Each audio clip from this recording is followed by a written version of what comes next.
Hey, everybody. Welcome. Hello. Hi, Michelle. Hi. Welcome. This is Talking Trains. As always, we're here on the shortest day of the year. It is the shortest day of the year and the coldest day in Colorado of the entire year. So far. So far. Yeah, tomorrow might be colder. Yeah. Well, you know, as I was saying before we went live here, put an extra pair of socks on your feet and on your hands and everywhere you can put them. And stay warm out there because we want to see you next month too. Yeah. So yeah, happy Christmas and Hanukkah and Kwanzaa and everything else, whatever you celebrate. All the holidays. Yeah. Right. Some people are celebrating today for winter solstice, right? So there's all kinds of different things out there that people do. People have been asking me about not wearing my train t-shirt challenge shirts this month because I have like 40 Christmas shirts too. So I got to like work them in. So today we compromised to a train shirt with a Christmas jacket. And I see you have a little snowman. And a snowman pin that I haven't worn yet. Yeah. I collect pens. I don't know if I collect railroad pins too. I have train pens and Christmas pins. Wow. You collect a lot of stuff. Not really. I collect t-shirts and pins. Yeah, you collect markers too. I can see them next to you. My markers. Well, I got the set. So yeah. So we have a really busy show today. Yeah, we do. We have our own form of BS, which you're hearing now. Sorry. But no, it's not your fault. It's my fault. I've been known to partake in the BS myself. But we have actually a number of guests. We're going to bring the first one on here in just a minute because he's doing his annual Christmas show here in a few days. And I want to make sure that everybody out there who is interested knows about this, because I think it's a great, almost a public service that he does by providing a nice place for people to hang out on Christmas. Because a lot of people don't have anyone to hang out with, or they're out on the road or something. And I don't know, for a lot of people, it's a very cheery, happy time. And for a lot of people, it's a very depressing time. And we like to try to, help if we can. And that's one of the reasons I think why Dave started this in the first place. Let me bring him on. Hi, Dave. I just got a message from Michelle that her power went out. So she's sitting here on the screen.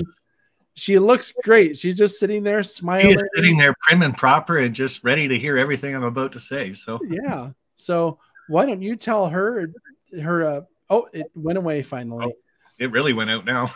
Yeah. So why don't you I might have to spend the night. Yeah, about so for the people watching, this is our friend Sparky 107, also to me known as Dave and the thief, because he stole my wallet on Chasing Trains. Yeah, that was a good one. I should have kept it, but there was just nothing in it. So there's never anything in the wallet, Dave. I know. Sydney carries it all. So yeah, I had to start the Patreon page for a reason, Yeah, no doubt. So talk about your Christmas thing. I think it's a great thing. And that's why every year that I've been doing this show and before that, I've always tried to plug it, because I think what you do is a good thing. So tell people what it is and what you're going to do, and we'll go from there.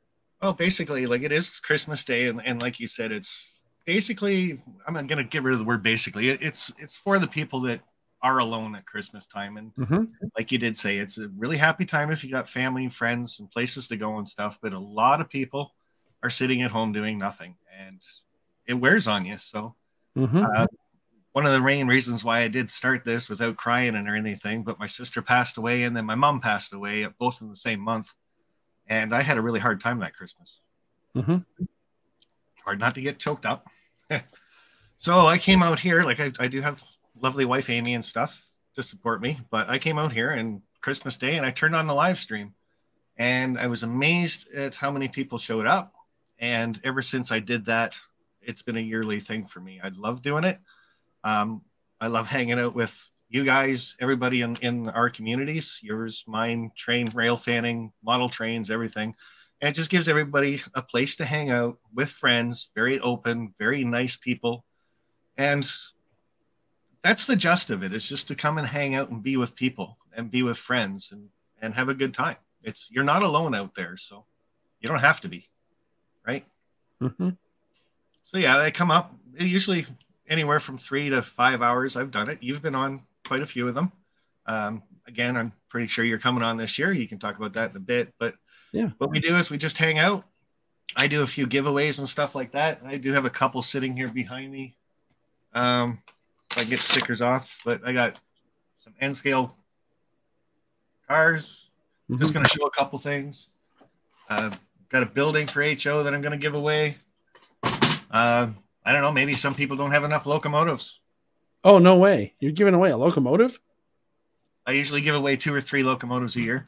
This year, I haven't gone to my sponsor because I haven't done a lot of live streams this year. So it's just what I'm going to be giving away. But I am also going to be doing this a little bit different. Normally, I ask people to send me things that I can give away during the live stream. And you've sent me DVDs and stuff like that in the mail, and I get them here. Then I hold my live stream. We do the contest. It's called a Sparky contest. So I get people to guess a number in between 1 and 100. Chat goes nuts for a bit. And whoever gets it first wins it type thing. But this year I'm going to do that a little bit different. So I'm going to use you as an example, John, is instead of you sending me DVDs, what I want people to do is during the live stream, I'm going to put the link up in my chat. And you can click on that link. You can come up during my live stream. You can give away your DVDs, but we'll still do Sparky style contest if you want. So I can still host. Yeah, I can still host the contest. I can still go through for the winners and stuff like that. But people don't have to mail me stuff. It gets rid of the postman, like the second post. So I think it'll be a lot better. The question I have, though, Dave, is if I choose to give away DVDs and someone in Canada wins it, that's expensive to ship to Canada. At least for me, it is. So Is there a way around that? Well, that kind of stuff you can send to me if there's like 2, 3, 4 people. Another thing too, though, is, and it is during the Christmas live stream, a lot of people, if they win something, and if you say right at the beginning, hey guys, I might need some help with the shipping or something, they're going to be all for it. Like if they win one of your DVDs and you say, hey, can you send me like $10 out of the 15 for shipping or whatever it is? I'm just saying an example type thing. Right. People are more than willing to help out. Another thing is too, during my live stream, I do ask people like, hey guys, send the super chats and stuff in during the live stream. And stuff like that. I will use that money to help other people get their gifts. Like if you can't afford to send the DVDs, I can pay for the shipping out of what I get out of that kind of stuff, right? Out of the super chats. I got it. Right. Cool. So, okay.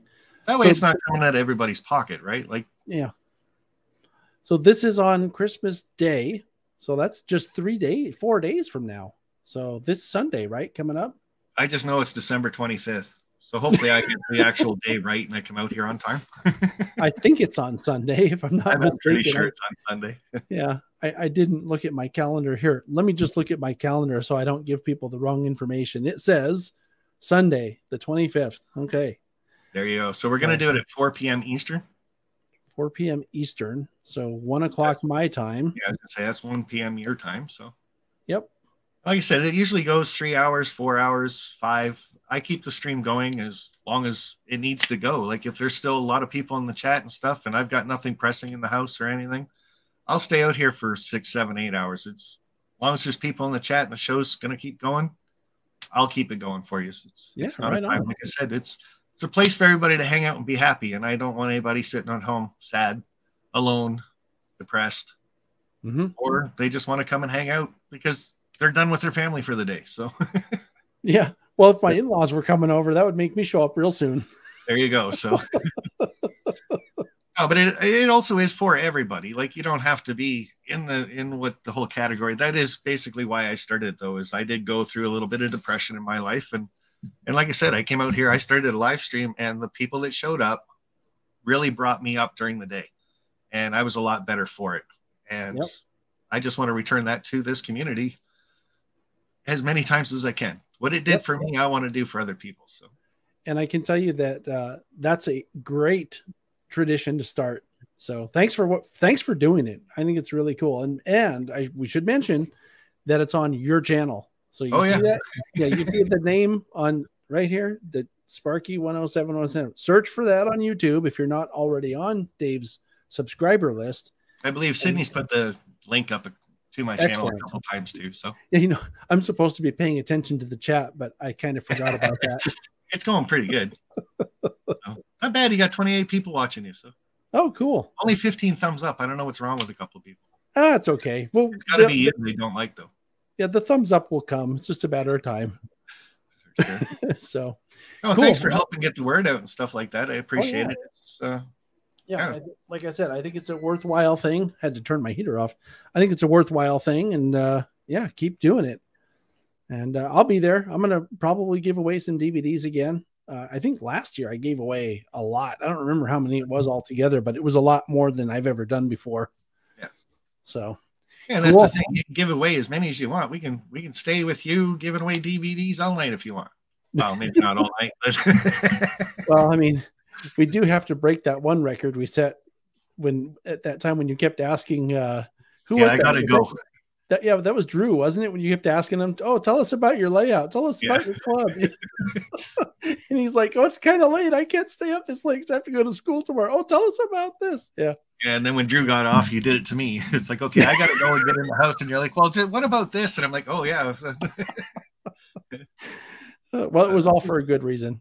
Yeah. No, the Christmas live stream is always a good time. The chat's great. People can come up. You don't have to be giving stuff away either to come up. Just come on up and say happy holidays, Merry Christmas to everybody or whatever and stuff. But if you do have stuff to give away, guys, please come on up and we can do Sparky style or whatever way you want. So very cool. Oh, she's back. There's an echo. What happened? Back. But when everything just shut down, now my second monitor won't light up. So I had to unplug it and well, that's okay. We can see you and we can hear you. That's all. I'm here. Hopefully for a while. This whole time, and I thought she was just trying to avoid you, Dave, because it was like everything went pitch black in here, and I'm in my basement, so it was dark. We're just about done talking, and who shows back up?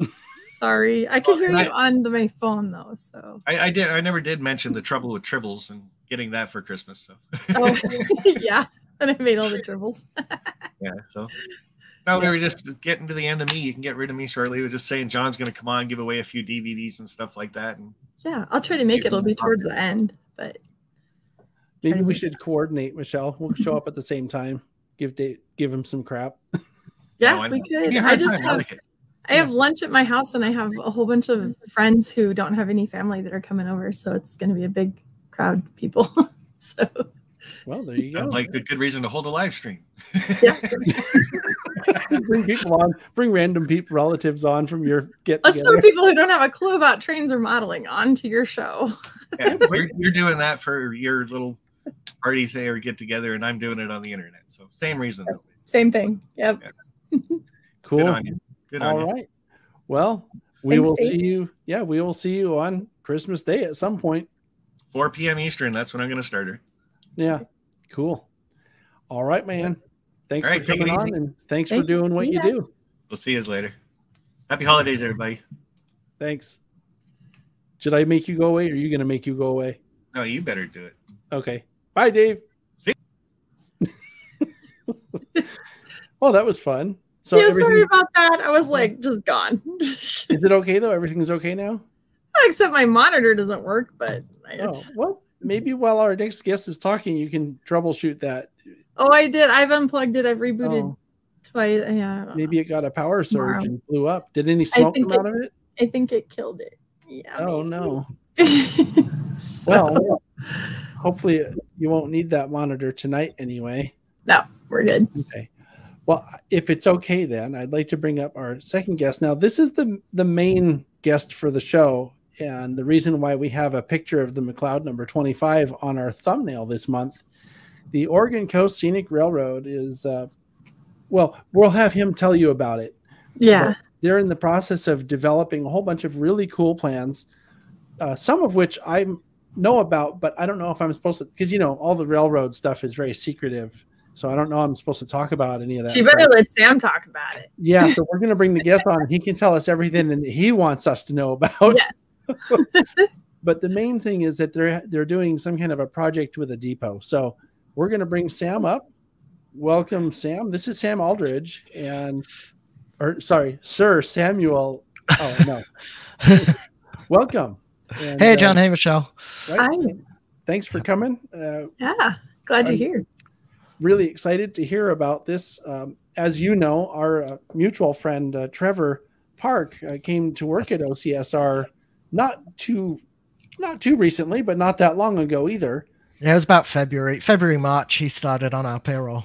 Right. So almost a year ago. And so I've been in contact with him constantly and see him all the time because he flies down here quite a bit, as I'm sure you're aware of. Yep. Yeah, matter of fact, I think he might be here now because he came down for Christmas break. Or is he up there now? I don't know. He's up here. He'll be down soon. Oh, okay. He was taking the Christmas lights off the passenger cars today. Oh, is this the end of your seasonal thing? Yeah, so we had our last Candy Cane Express on Sunday. So we've been in the process of taking the decorations down, winterizing the locomotives and all of that. Those pieces this week. Oh boy. You know, this year was weird, I have to say, because everybody ended their stuff last weekend, right? Because it was the weekend and Christmas is on a weekend. So we all, and every day this week I got a call, do you have Santa today? We're looking for Santa. And nobody's got anything going on this week, like special. Yep. So, hopefully next year, not like that on the calendar. Right. Yep. So I've invited you on here because you're the superintendent over at the OCSR, and Trevor thought that it was a good idea to have you come on and talk about this Garibaldi Depot. But before we get to all that, I want to find out and share with the viewers a little bit about you, because one of the first things I noticed talking to you was that you have a little bit of an accent going on. And so tell us about your interest with, like, how did you get into trains and what's your background? So I was born and raised in England, Yorkshire, into a family of rail fans.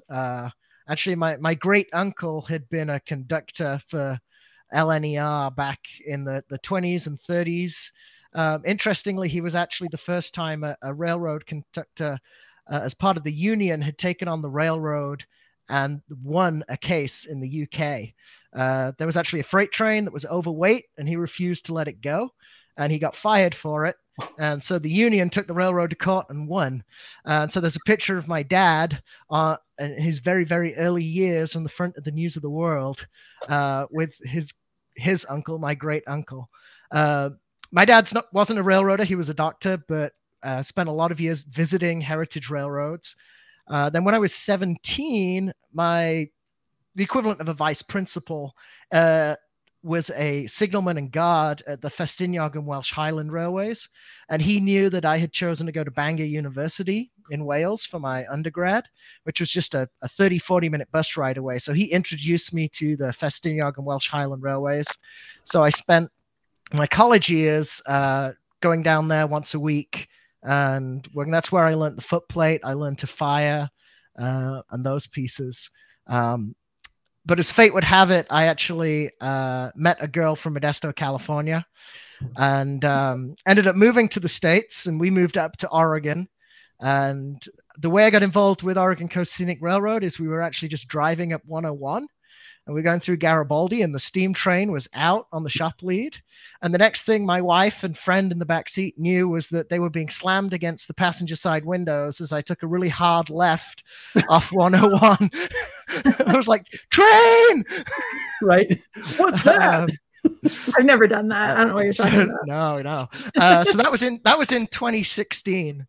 And I started volunteering as a fireman, and then I actually came on payroll earlier this year. I've been on the board since about 2019.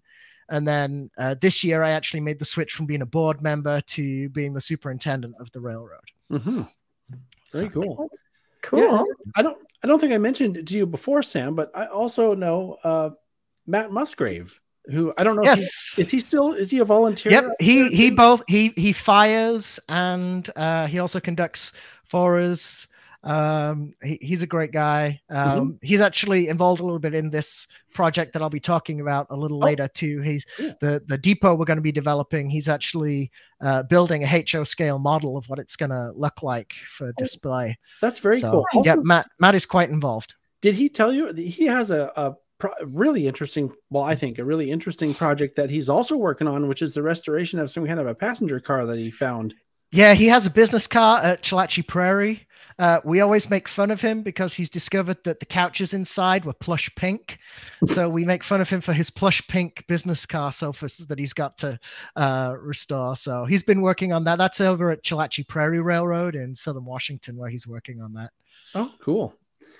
Cool. All right. Well, I mean, I guess so you're a train guy, and you've been a train guy through having a train family, which I think is interesting. So no wonder you're involved with OCSR. Maybe we should bring up that presentation and see what you have to say about it. All right. Let me see if I can find it here. It's on the computer. There it is. There we go. Yep. So that's the Nehalem Bay, just outside of Wheeler. Just for an idea of what the scenery is like at OCSR. It's one of my favorite little stretches of the railroad. Just there, across the way is Neahkani Mountain and Angora Peak, and just off to the right of the photo is Wheeler, which is where one of our depot sites is. So just to if you've not been to Oregon Coast Scenic Railroad, that's the kind of scenery that we have that we're taking our trains through. But John, if you move to the next slide, I can certainly show you a little more about what we did. You know, we almost came to Oregon Coast Scenic over the summer, but the 4014 trip that they had planned got canceled.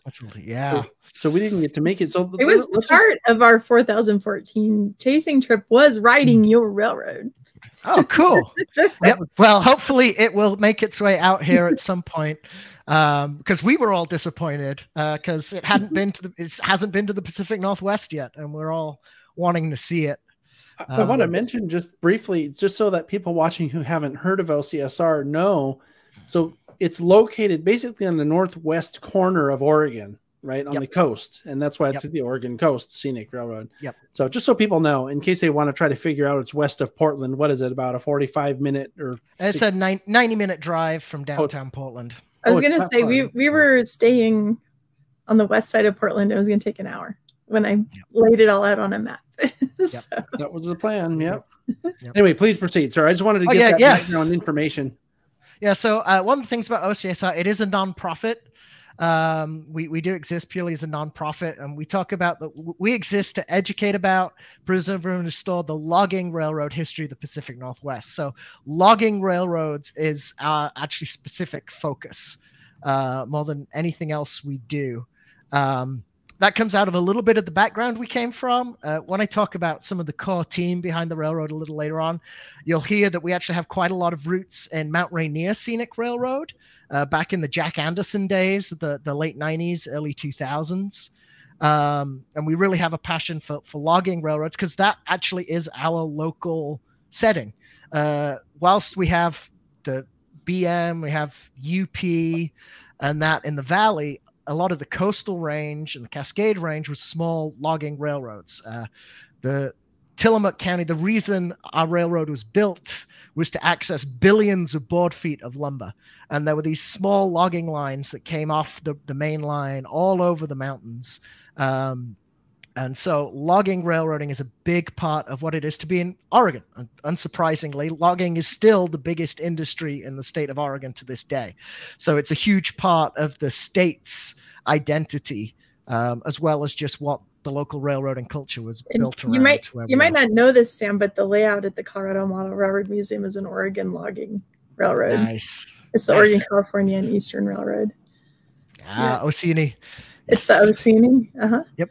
Did I mention, Sam, beforehand that Michelle's the director at the Colorado Model Railroad Museum? You did not mention it, but Trevor had mentioned it to me. Very good.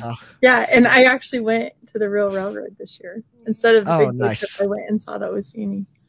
So nice. It's cool. I love that you're telling the story of logging railroads. I think it's awesome. Yeah. So John, if you move on, because the place you can probably see this the best for us is actually in our locomotives. Oh yeah. So here are our two primary operational locomotives. First of all, the Movie Star. McLeod 25. She is our workhorse of an engine. We always joke there's two ways a steam locomotive you can break. You can run it and you can not run it. Somehow, though, 25 actually is pretty good at not breaking. She's actually just been put away in our Tillamook shop this week. She's about to undergo her 1472. We're hoping to have that wrapped up by the tail end of March, middle of April.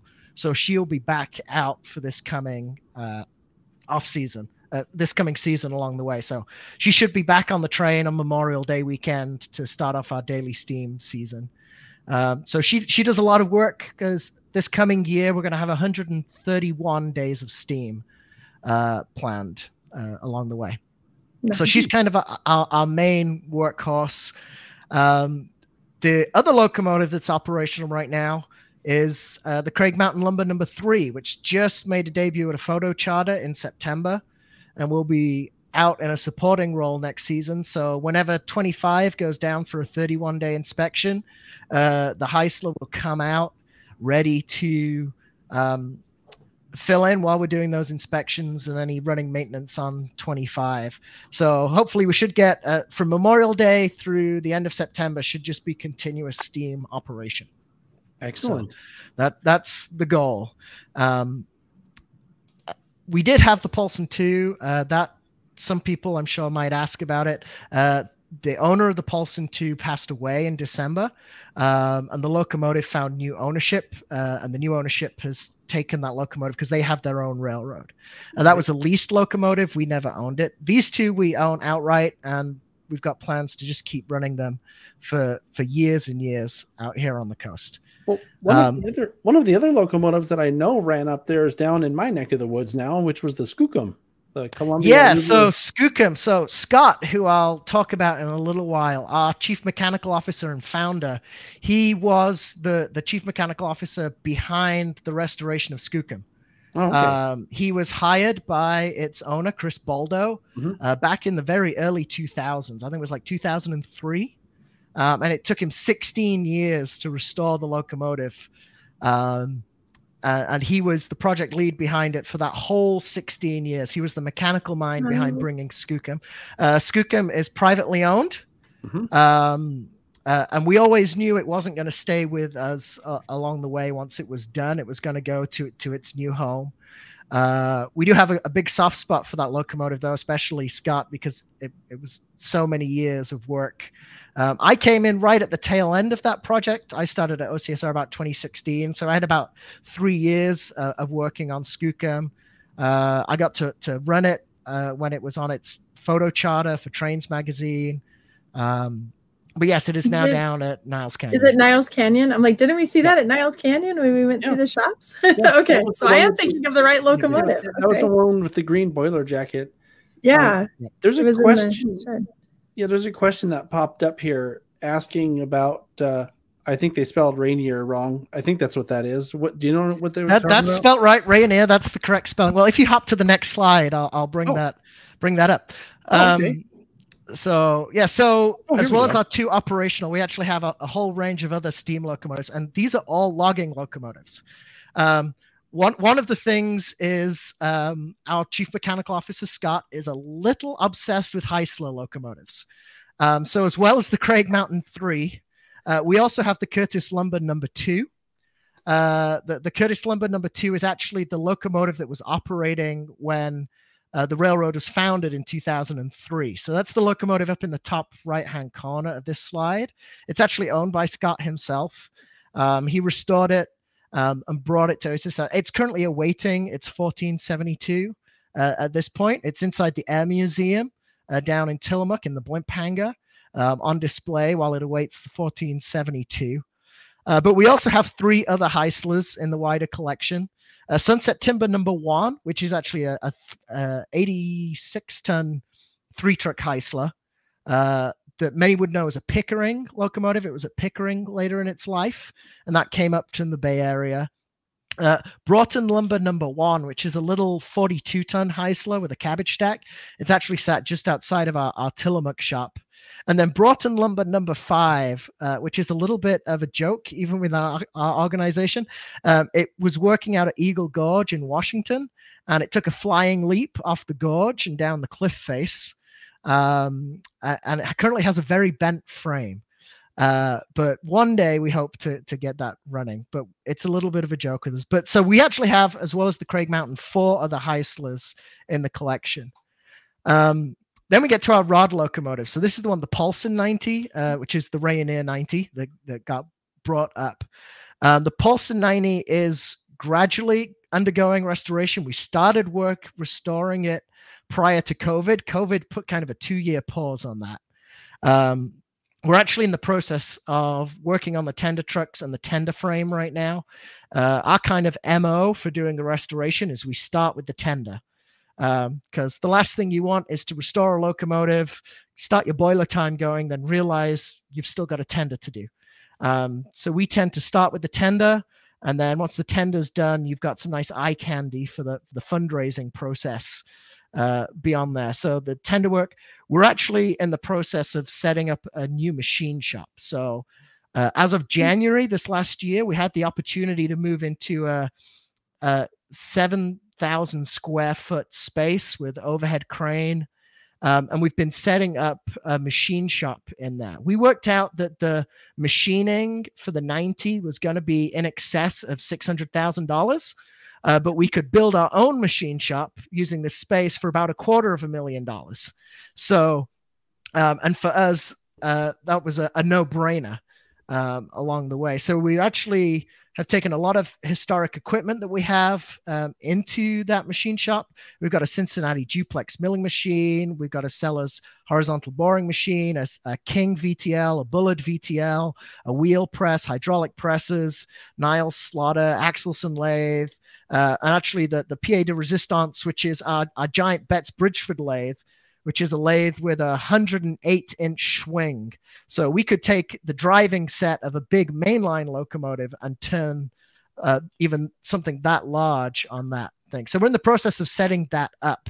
And all the 90 parts are actually going to, in these next couple of months, go down to the Tillamook shop so that that work can continue. So yes, there was a pause for COVID, but then we had this opportunity to create a really high-end machine shop that was going to save us hundreds of thousands of dollars on the restoration. There's a lot of focus in the industry on boiler work on the 1472. But for somebody who actually handles the finances of the railroad, such as me, what makes me wince is manual machining costs, sourced out machining costs. I freak out far more about doing a running gear than I do about a boiler any day.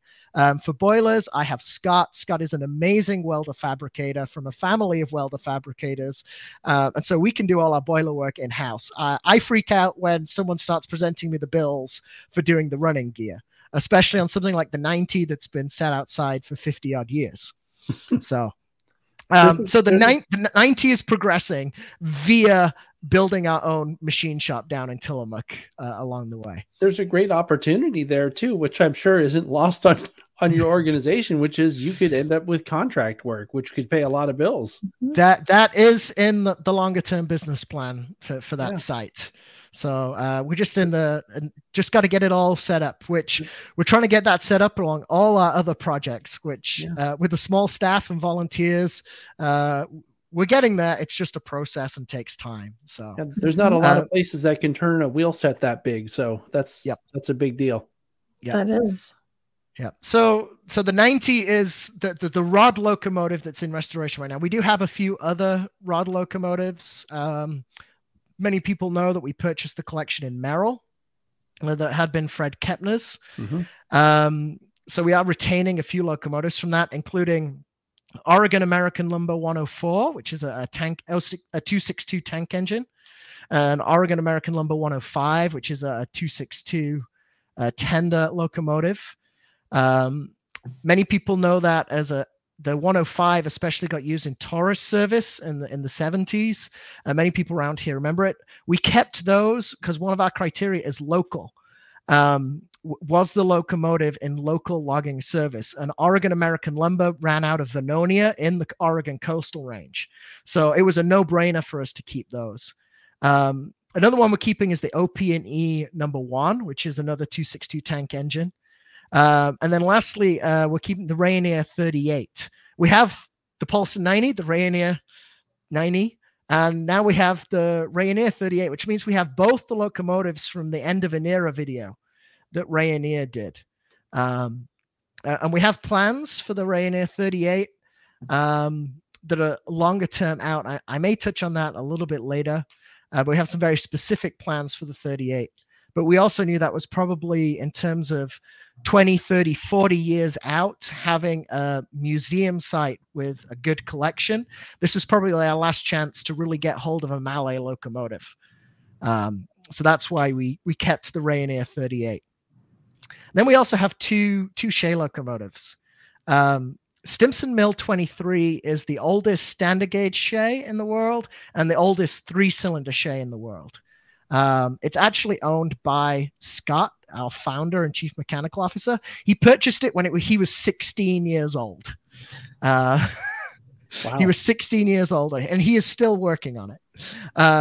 It's a really cute little 23-ton, it's either 23 or 28 ton, I can't remember right off the top of my head, with some really unique early stuff. It's got a slanted engine set, and it actually has 3 separate exhausts for the engine set, which Henry Sorensen, who Scott bought it from, had actually interviewed one of the previous people who ran it when it was running in the woods. It was actually abandoned in 1926, which is the same year the Pulsar 90 was built, just to give an idea of how old it is.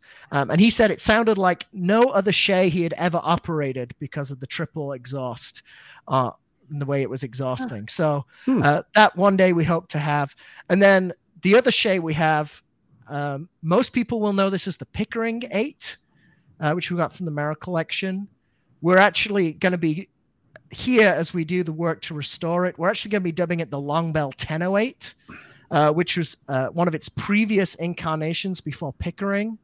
The reason for that is while it was at Longbell, it got leased by Standard Logging, and Standard Logging ran out of Cochrane on our railroad tracks. So in terms of that local preservation and story, we're going to be putting it in Longbell colors. Plus, we kind of like the Longbell look.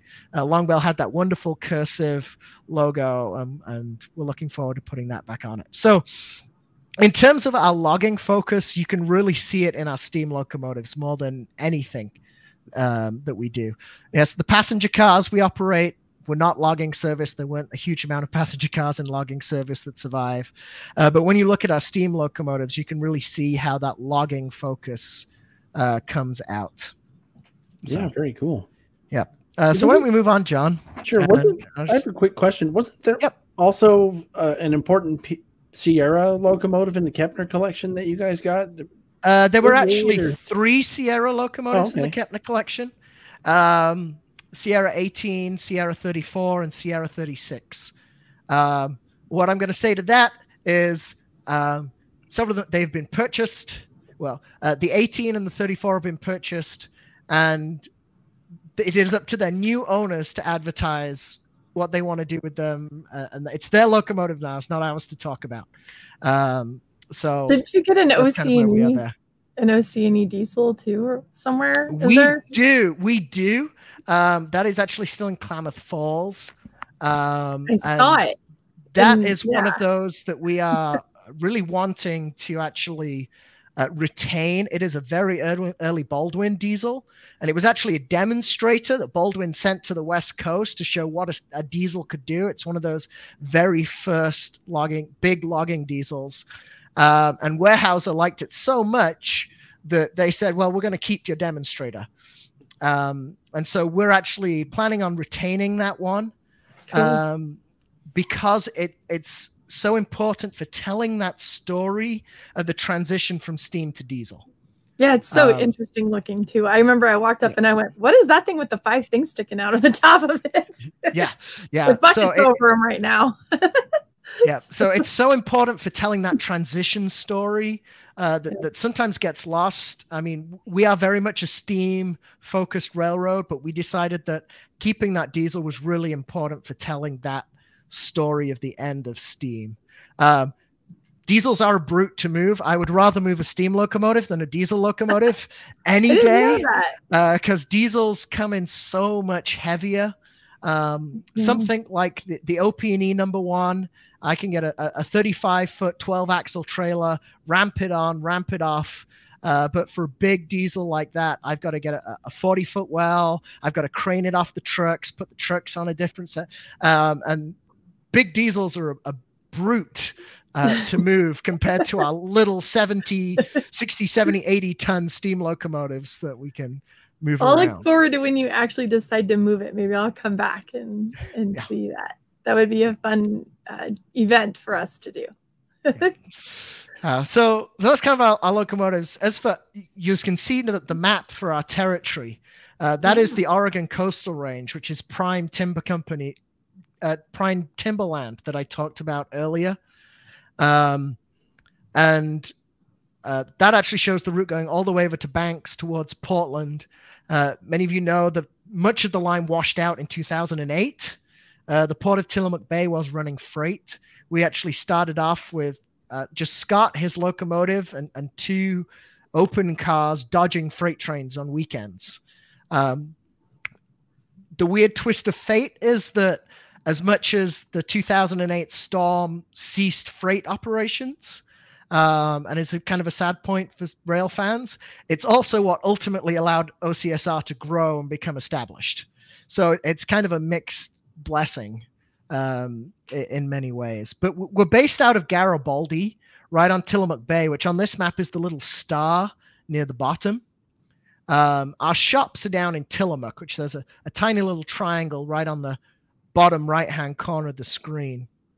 The majority of our runs run between Garibaldi and Rockaway Beach, which is the star in that first square. And our dinner trains run up as far as Wheeler, which is the next square on that map. And then we are gradually reopening the Valley Run. We had actually reopened all the way up to Salmonberry. In 2015, we got the steam locomotives up to Salmonberry. And then the 2015, there was a big storm that brought down a debris flow at Fall Creek and took out the bridge. And we are currently working through an infrastructure project about getting that bridge rebuilt. The issue is we can't put back the old trestle because of the 2011 Fish Passages Act. We have to put in a steel span that's 1.5 times the river width and pieces like that. Sounds expensive. It is, and it's a lot of going through that process of concept planning, then preliminary design, then finals design, and that. So we've gone through a lot of the supplies right now too. Yeah, and so we're going through a lot of the preliminary engineering right now, and we've got some grant applications actually lined up. We're going to be writing in 2023 through the CRISI program that the FRA does about getting that bridge moving right there. So that's kind of where we're at this point. Overall, though, we have 47 miles of trackage from Tillamook to Enright. So the bulk of our runs, though, between Garibaldi and Wheeler, with some occasionally going up the valley. Between Garibaldi and Tillamook is predominantly just internal moves to our shops, which so 25 actually did that run just this last Monday, going down for its 1472. Is that a question of track condition, or why not run that way? Is it not scenic, or what's? I'm just curious. Just where the tourists are. Rockaway itself is a very tourist hotspot, even without the railroad. So in terms of walk-on ticket sales, Rockaway is what makes economic sense. Oh, okay. So Garibaldi are home, and then Rockaway is the one that makes economic sense. Early days, there was a lot of trying to run out of Wheeler. It just didn't have the tourist footfall. So 70% of our income is made in June, July, and August. Predominantly from walk-on ticket sales from the tourists who are just visiting the coast. Right. Rockaway Beach is where all the beachgoers go, and we pull in right by the beach. They see the train and they're like, "There's a train here," and they get on and they go for a ride. So it's actually primarily to do with where the tourists are. Makes total sense. Yep. Yeah, very cool. Yep. Should I go forward? Yeah, let's keep going. So we are pretty young. We've only been around 20 years. 2003, a 23-year-old Scott Wickett knocks on the door of the port of Tillamook Bay Railroad. It says, "Hey, I have a Heisler locomotive and some open cars. If I work for you as a freight engineer, can I run my steam locomotive on weekends?" So that happens. So you can see those early years. It was Scott and some of the other Port of Tillamook Bay guys. He brought his locomotive down from Mount Rainier Scenic, where Scott had been a part of the Mount Rainier outfit and learned a lot from Jack Anderson. And he starts running on weekends and that. And then 2008 happens, and they can start running more. And then in 2011, OCSR purchases the McLeod 25. And that's when they start daily running. So you can see on that graph of our ridership, this is our ridership of the last 20 years. 2011, things start to increase because daily running happens. And then around 2018, Skookum is getting finished. And you can see how the numbers go up again because we start getting national publicity from the Skookum restoration. And then you can all see COVID and just what that did to our ridership numbers in 2020. But you can also see post-COVID, our growth has been really quite astounding. So last year we had 38,000. We just capped out our 22 season with 48,000. Technically 47,816 was our ridership number. Do you know what it was, Sam? It's when you hired Trevor. Everything went really well. Let's not tell Trevor that. It might go to his head a little bit. Oh, he'll see this later. He'll say, "Hey, thanks for plugging me, man." Yeah. So yeah, and it's been. In fact, actually, we've had our issue has been keeping up with the increased demand. That meant in terms of the behind the scenes pieces of a heritage railroad that most rail fans don't see. How do you cope with bigger and more complex finances? How do you cope with a bigger, more complex staffing needs, volunteer needs? How do you cope with busier running schedules? Or just selling out trains and teaching people how to go, hey, politely be like, there's no room on this train. We have been, our biggest problem actually in ridership growth the last couple of years is actually passenger car capacity. And I'll come back to that in a little bit. Mm-hmm. We don't have a huge number of, we can't pull out a 10 car train. We don't have those passenger cars right now. So there's been a lot of logistical and issues behind that. We are breathing a bit of a sigh of relief though. Basically the increase in ridership managed to offset a lot of the inflationary costs. Again, this is something a lot of tourist railroads don't talk about, but without really adding any trips, our steam train fuel bill in 2021 was about $64,000. In 2022, it was about $105,000 because of the increase in fuel costs and all of that. That's some of those pieces that I'm sure everybody who runs a tourist railroad around the country, especially if they got oil-fired locomotives, really realized that with some of the fuel prices this last year. That's not an OCSR specific thing. And then the more people, the more runs, the more fuel, the more fixed costs, the more. Yeah. And that's even the used oil, isn't it? Because don't you use? Yeah, we use recycled motor oil. Yeah. It's normally in previous years. Yeah, in previous years, we've been able to lock in a nice price for the whole season. So like last 2021, we had it locked in at $1.10 per gallon. This year, because oil was so volatile, they didn't let us lock in a price for the year. So at the peak of the summer, where there was the peak of the oil, they tied it to the crude price. We were paying $1.85 a gallon rather than $1.10 a gallon on the recycled motor oil. That's a huge increase. Yeah, and we do have some people donate some. We're right by a fishing port, and so sometimes we get used oil from there. Used oil, it depends how much water gets in it. We have to sometimes check the quality of that. But when you're going through 10 gallons per mile, it's really nice. Some people will drop off their oil from doing an oil change on their own car. We're grateful for it, but also it's like, hey, here's 5 quarts. It'll get us 1/10 of a mile. So a drop of water. Here's a every little bit helps, right? Yeah. So but hey, every little bit counts. It's wonderful that people are generous enough to donate to us as a 501c3. So that's been a really good piece. But yeah, so even though we've only been around 20 years, it's been 20 years of growth, especially the last few years. We had to wrestle with COVID. In many ways, though, we were able to use COVID to reset a lot of the systems in the company, the financial systems, the operating systems, and so that when we came out the other side, there was a lot of strength in the company that could cope with growth. So rather than complaining about COVID, we actually tried to use that period to strategically set up the company a lot better. We created business plans and strategy plans, and we revamped our whole financial structures and all those pieces ready for when we came out. That's smart management.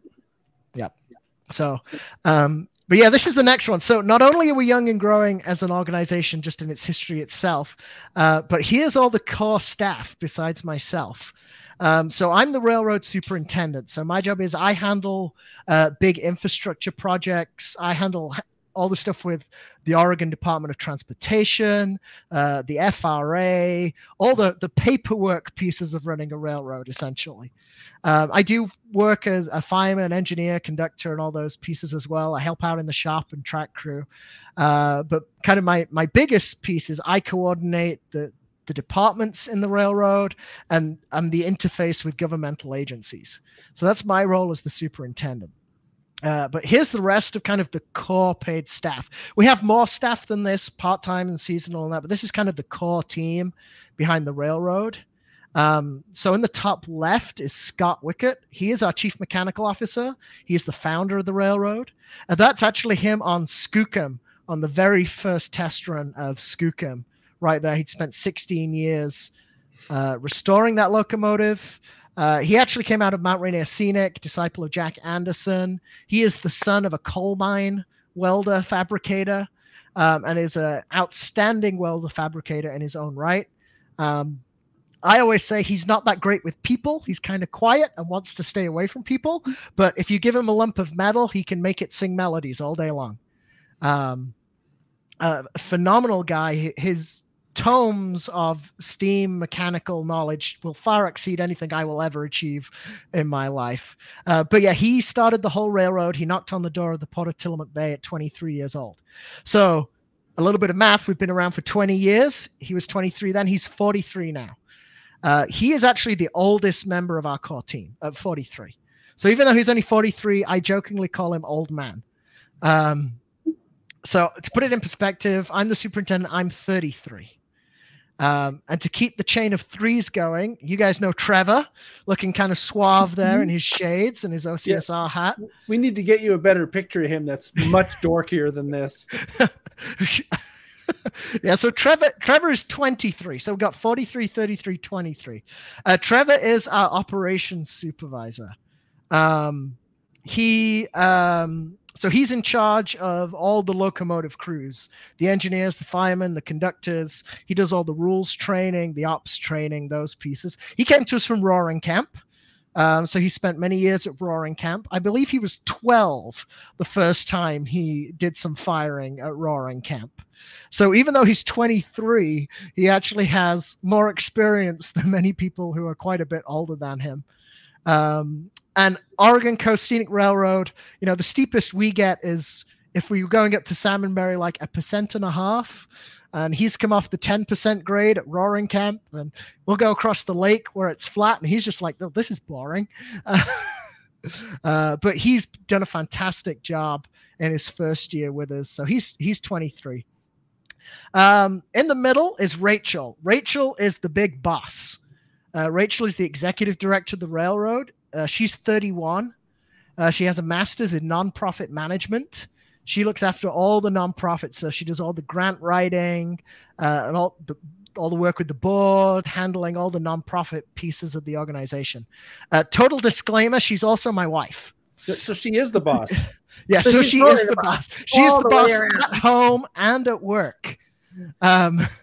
That's a whole, that's a whole other topic. We could do a whole show about that. Yeah, she's phenomenal what she does. So she's originally from Modesto, California. She is not a railroad background. She had nothing to do with trains before I came on the scene. Now she can talk about trains all day long. She's been running OCSR as executive director since 2019. She actually started as a ticket agent in 2016, then became the office administrator in about 2018, and then in 2019, she became the executive director just before COVID hit. About 4 or 5 months before COVID happened, she became executive director at the ripe old age of 28. And she actually, part of improving during COVID is when she went and did her master's in nonprofit management at Northeastern University out of Boston. So, yep. So that's Rachel. So she is the big boss, and she's in charge of all of us and keeps us all in our place. I look forward to meeting her. Yeah.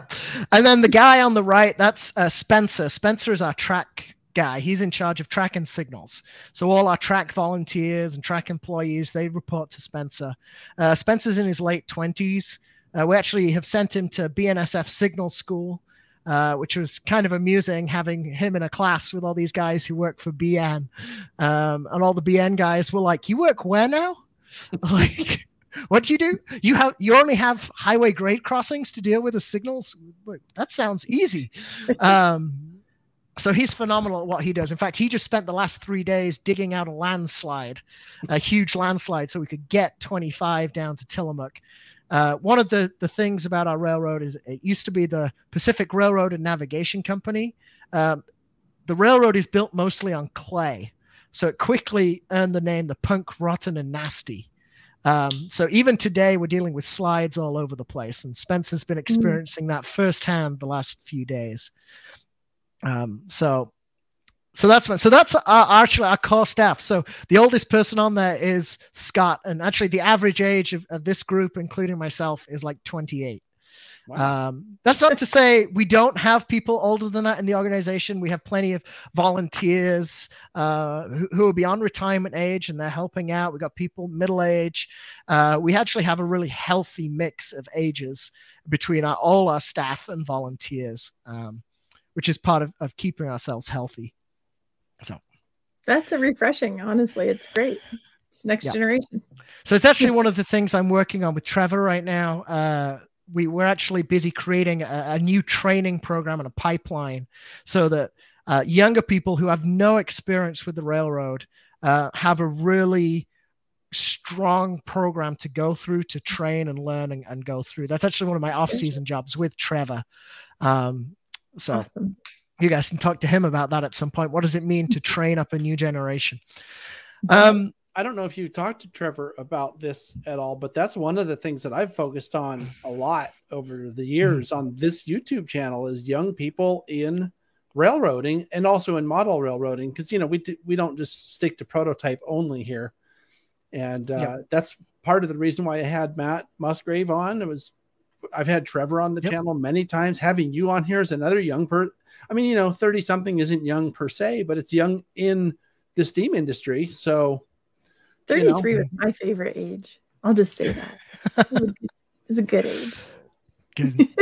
Yeah. So I like it. I like what you're doing, Sam. This is really cool. And it fits right in with what we talk about here quite often. Cool. Yeah. So one of those things I talked about a little while ago was the strategic plans we came up with in COVID. This is actually kind of the 50,000 foot 4 points of what we came up with during it. The first of all, increase our passenger car fleet size. I told you last year, so the 2023 season, we were selling out 1 in 3 trains because we don't have passenger cars. We did purchase a new operational car from Mount Hood. That's a 1911 passenger car that could go straight on the train. And we purchased another car which joins our fleet down in Tillamook of restoration projects because we look for a specific roof style, Southern Pacific roof style, and we have a whole host of passenger cars down in Tillamook. And one of our strategic plans in the coming decade is to try and get as many of those operational because our biggest issue is car capacity at this point. we could be running a whole lot more people if we had the car capacity. We're having to add more runs in this coming year. So through July and August, we're going to be 4 trips every day rather than 3 trips every day. But that comes with issues, extra overhead, extra fuel, extra time, all that stuff, when we could just be adding cars. So that's kind of one of our first strategic points. The second is the depot development. I'm going to talk about that a little more in a moment. We are looking to reopen to Salmonberry. As I said, we've got grants writing on that bridge work that needs doing. And then we're also long-term, 10, 15, 20 years out, we're looking towards developing a full locomotive works and also developing a static museum. One of the things I talked about earlier was the Rayonier 38, the big Mallet. 147-ton Mallet is just too big for what we do.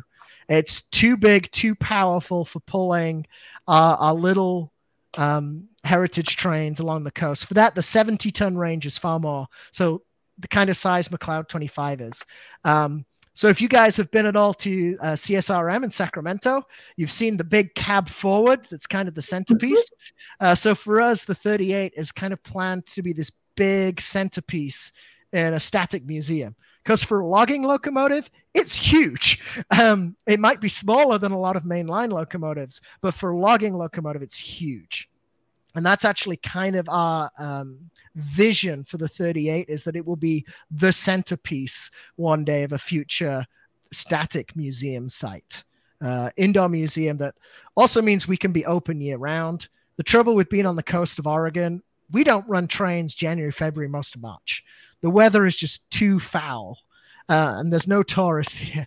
So the ability to have that year-round museum that can also be an income year-round as a very seasonal region is an important part for us. So we're working on that super long. But one of those things that we're looking at is the Garibaldi Depot project. So one of the problems with having excessive growth in the last few years is that's a lot of people that need infrastructure. 48,000 people needing the bathroom. 48,000 people means people needing ADA accessibility, which is challenge enough when you're using 1910s, 20s, and 30s passenger cars. Right now we have ballast. So there's a lot of infrastructure pieces that comes with needing to keep growing. Bathrooms, gift shop. So our plan behind having a depot site in Garibaldi is we want to establish a replica Southern Pacific style depot that has a gift shop, ticket office, bathrooms, and education space. So we can have school groups in and do educational pieces with school groups. And we could have a small exhibit display. This is the Oregon coast. So even in July and August, we can get rain. So there's roof for people to stay out of the rain. It's also going to restore Garibaldi's telegraph office, which the original SP telegraph office is on our site. We're going to put that on a fresh foundation, restore that. We've got an SP phone booth, and we're actually going to be adding a replica water tap. And we actually have the water tower mechanism from McLeod River Railroad. So when we build that replica water tower, it will actually have the original mechanism from one of McLeod River Railroad's water towers. So this is kind of where a huge part. This is a $2.4 million project that we're embarking on. There's lots of partners and all sorts of things. So John, if you go to the next slide, I'll show you. So this is kind of the 50,000 foot concept plan that was originally came up with. We've actually advanced through concept planning all the way through preliminary design, and we just started the final design and getting the site ready for construction. But this is kind of our overview in Garibaldi, based around 3rd Street. So there's a lot of pieces there. Kind of, if you look at that kind of pinkish strip in the middle, that's the main depot plaza we're planning on building. So going left to right is the main depot building itself. Then there's a ticket office that also has ADA bathrooms in there. Then going across 3rd Street is where the SP phone booth is going to go. Then the SP telegraph office, and then the water tower. And we're actually going to be completing a runaround track there. So a train will be able to come in, cut off, load up at the water tower, and run around the train. Right now, we have to shove a lot of the time on our trains, and we're trying to add runarounds so that we can actually run around. So we've always got the locomotive leading. And the whole point behind this is to not just meet the infrastructure needs of a lot of people, but create something that looks historic and photogenic. So you'll be able to see something like McLeod 25 pulling up to the water tower with the telegraph office in the background, and it should look period and give a great aesthetic for photos along the way. That's great. Are you going to sell bricks? I see a whole lot of pavers down there. Yeah, so I'll talk about pavers in a moment, because that is one of our biggest things is our paver. It's a huge fundraiser and benches. Yeah. I have a quick question as someone who does videography. Is that being taken into consideration? Because I don't see, north is at the top. So yes, the train's going to, that should look pretty good, actually. I mean, that'll look good depending where you put the camera. I'm just imagining it in my head. We were kind of limited on what the space is. Our right-of-way at this point is 50 feet from the center of the main, and we already had our shops on the north side of the tracks, so the available space is predominantly on the southern side of the tracks. Yeah. And we're actually working very closely with the Port of Garibaldi, who own the land to the south of us, to help develop more parking options. Our Christmas trains get kind of crazy in terms of parking, as one train load of people's getting off, the others getting in. Conveniently for us, there's a lot of city parking and Port of Garibaldi parking, and we're looking to add to a lot of that. Right. The question, do we connect to an active railroad as well? We do not connect to an active railroad. Since the Port of Tillamook Bay line washed out in 2008, we actually have to truck everything in along the way. So this is kind of the overview. So if you hop to the next slide, John, you can see this is kind of the initial, this is the preliminary engineering for the depot building itself. So it's based off an SP depot design. I think it's a number 10 depot, if I remember off the top of my head, but I may be wrong on the exact model number. I said it's going to have a gift shop, and the education space was a big piece for us. Go right back to that first slide I showed you, and education is right there in our mission statement as a nonprofit. And we wanted somewhere we could do education. That also has the added benefit of there's a lot of grants out there for education programs. So in terms of pulling this off, it means we can tap the education pool as much as the heritage pool or the tourism pool or the infrastructure pool, which is part of the strategy. How do you pull off these kind of programs? Well, you make them line up with the grants. But it's a big part of what we are about. So that education space was a big, big part of what we're planning on there. I think Michelle knows something about that.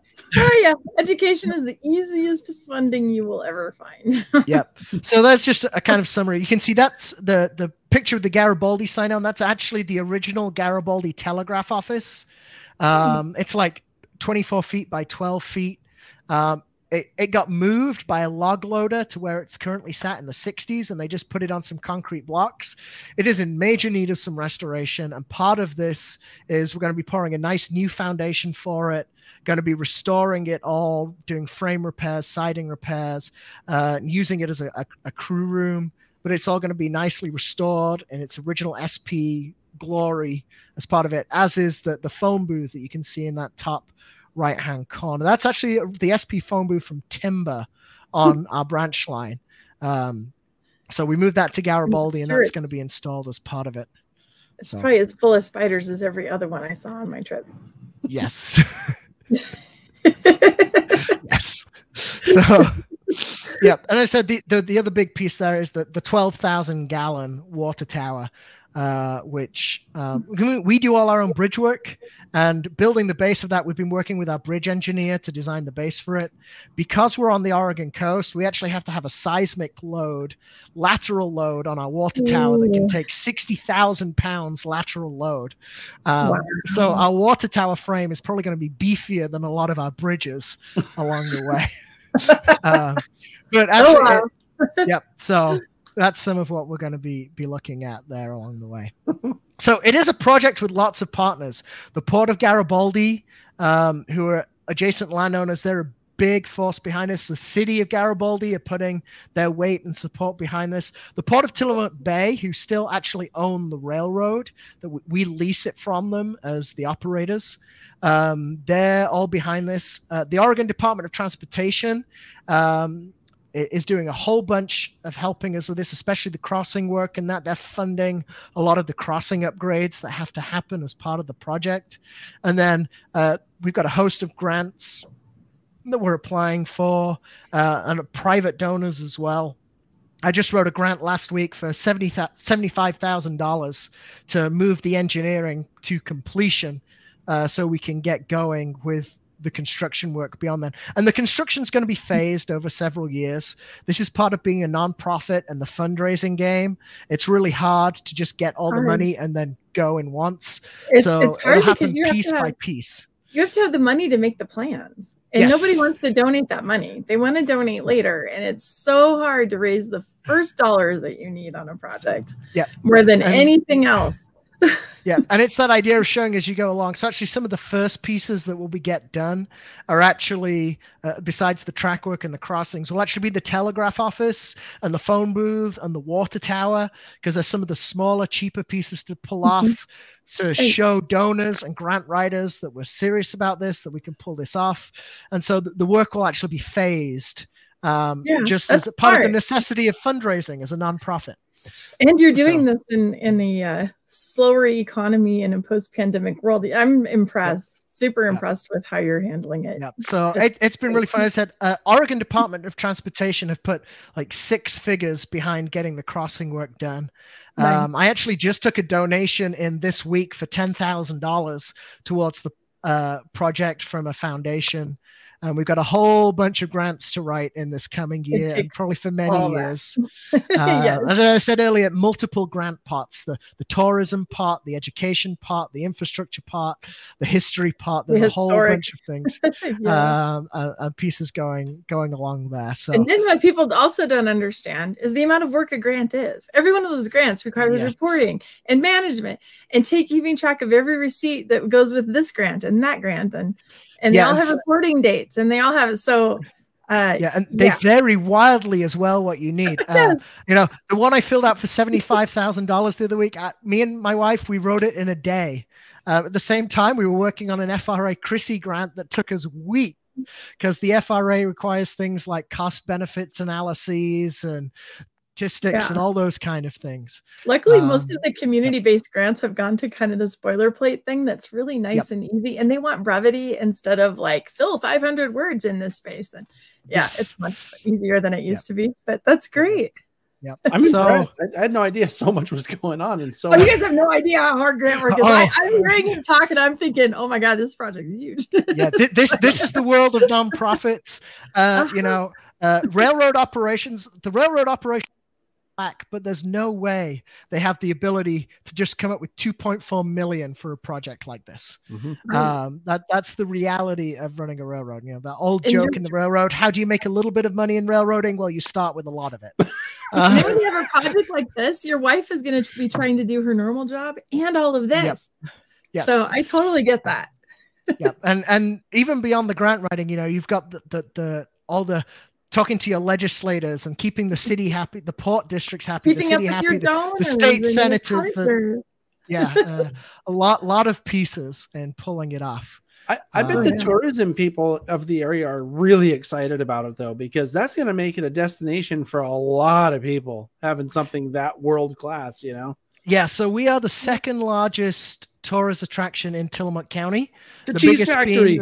The cheese factory, Tillamook Creamery, which we always joke that they may get more visitors, but we're worth more, because people go in the factory, they buy an ice cream, they keep driving. Whereas with us, we get them on the train, we take them up to Rockaway Beach, they get off, they buy stuff in the stores in Rockaway Beach, they get back on the train. They eat dinner, they eat multiple meals, and sometimes stay the night. Those are the visitors you really want, because those are your tax dollars. And the railroad smells better, probably. And so in terms of economic value to the county, our latest economic value calculations, we're worth about $13 million a year to Tillamook County right now. And that obviously is growing as we grow, because there are so many added benefits to what we do. You know, a lot of the times in the heritage world, we think about, the trains, the heritage, and we forget that actually in terms of running a heritage railroad, some of our biggest and best arguments can be, here is our economic impact. Look at how much we do, not just for heritage, but in terms of the small businesses that rely on our footfall and those kind of pieces, especially when you're in a rural area like Tillamook County. That $13 million a year really adds up. It does. That's a lot of, and your sales tax impact is huge. Well, we don't have sales tax in Oregon. Oh, you don't? My gosh, we don't have sales tax in Oregon. Of tourism here is like, how much sales tax can we get out of these tourists? The way you get taxed in Oregon is something called TLT, which is tourist lodging tax. So when you stay at hotels, tax. So you do have a lodging tax. So you have a lodging tax. Okay. So that's where, and actually that $75,000 grant I just applied for is coming out of TLT funds. Nice. There you go. That's a good use of your lodging tax. That makes sense. That would be a good investment. Yep. So, so John, why don't you hop to the next story? We'll stop talking shop and go back to train. This is one of those big things as part of this giant. One of those things that's super important is actually individual donors along the way. So we've actually launched a paver program for this project, and so people can go and they can buy a paving brick. Michelle, you mentioned earlier that's a lot of plaza area that needs paving. And so we have launched a paver program for people to buy personalized custom pavers that will be laid amongst all the other pavers in both the plazas on the depot side and the water tower side. You can get one from donationbricks.com/OCSR. And it is as simple as you just fill out, if you want some symbols, we've got some cool little picture symbols you can put on the bricks. You just type in what the text you want on each line. There's a whole bunch of sizes to choose from according to how much you want to donate to the project. I just have to say something here. Yep. So I have a brick campaign going too. We're about to launch it this spring. We've sold a few over Christmas and stuff. And it took forever just to figure out what brick to buy, where you're going to get it engraved, who's going to engrave it, what's that cost, how do you put that cost in? And then to match my brick, I can only get the 4x8. So I don't even have an option for an 8x8 or a 12x12. And so I'm super jealous, first of all. And I want people to know how much work went into getting this screen ready right here, because this is not an easy task. Yeah. This screen was about 3 months of work for me. Oh yeah. Getting this, especially getting the different sizes. And working with the engravers, so that businesses can put their logos on, their business logos on. So we've got several Tillamook County businesses who have purchased pavers, some of the bigger ones, and they're putting their logo on as well as text.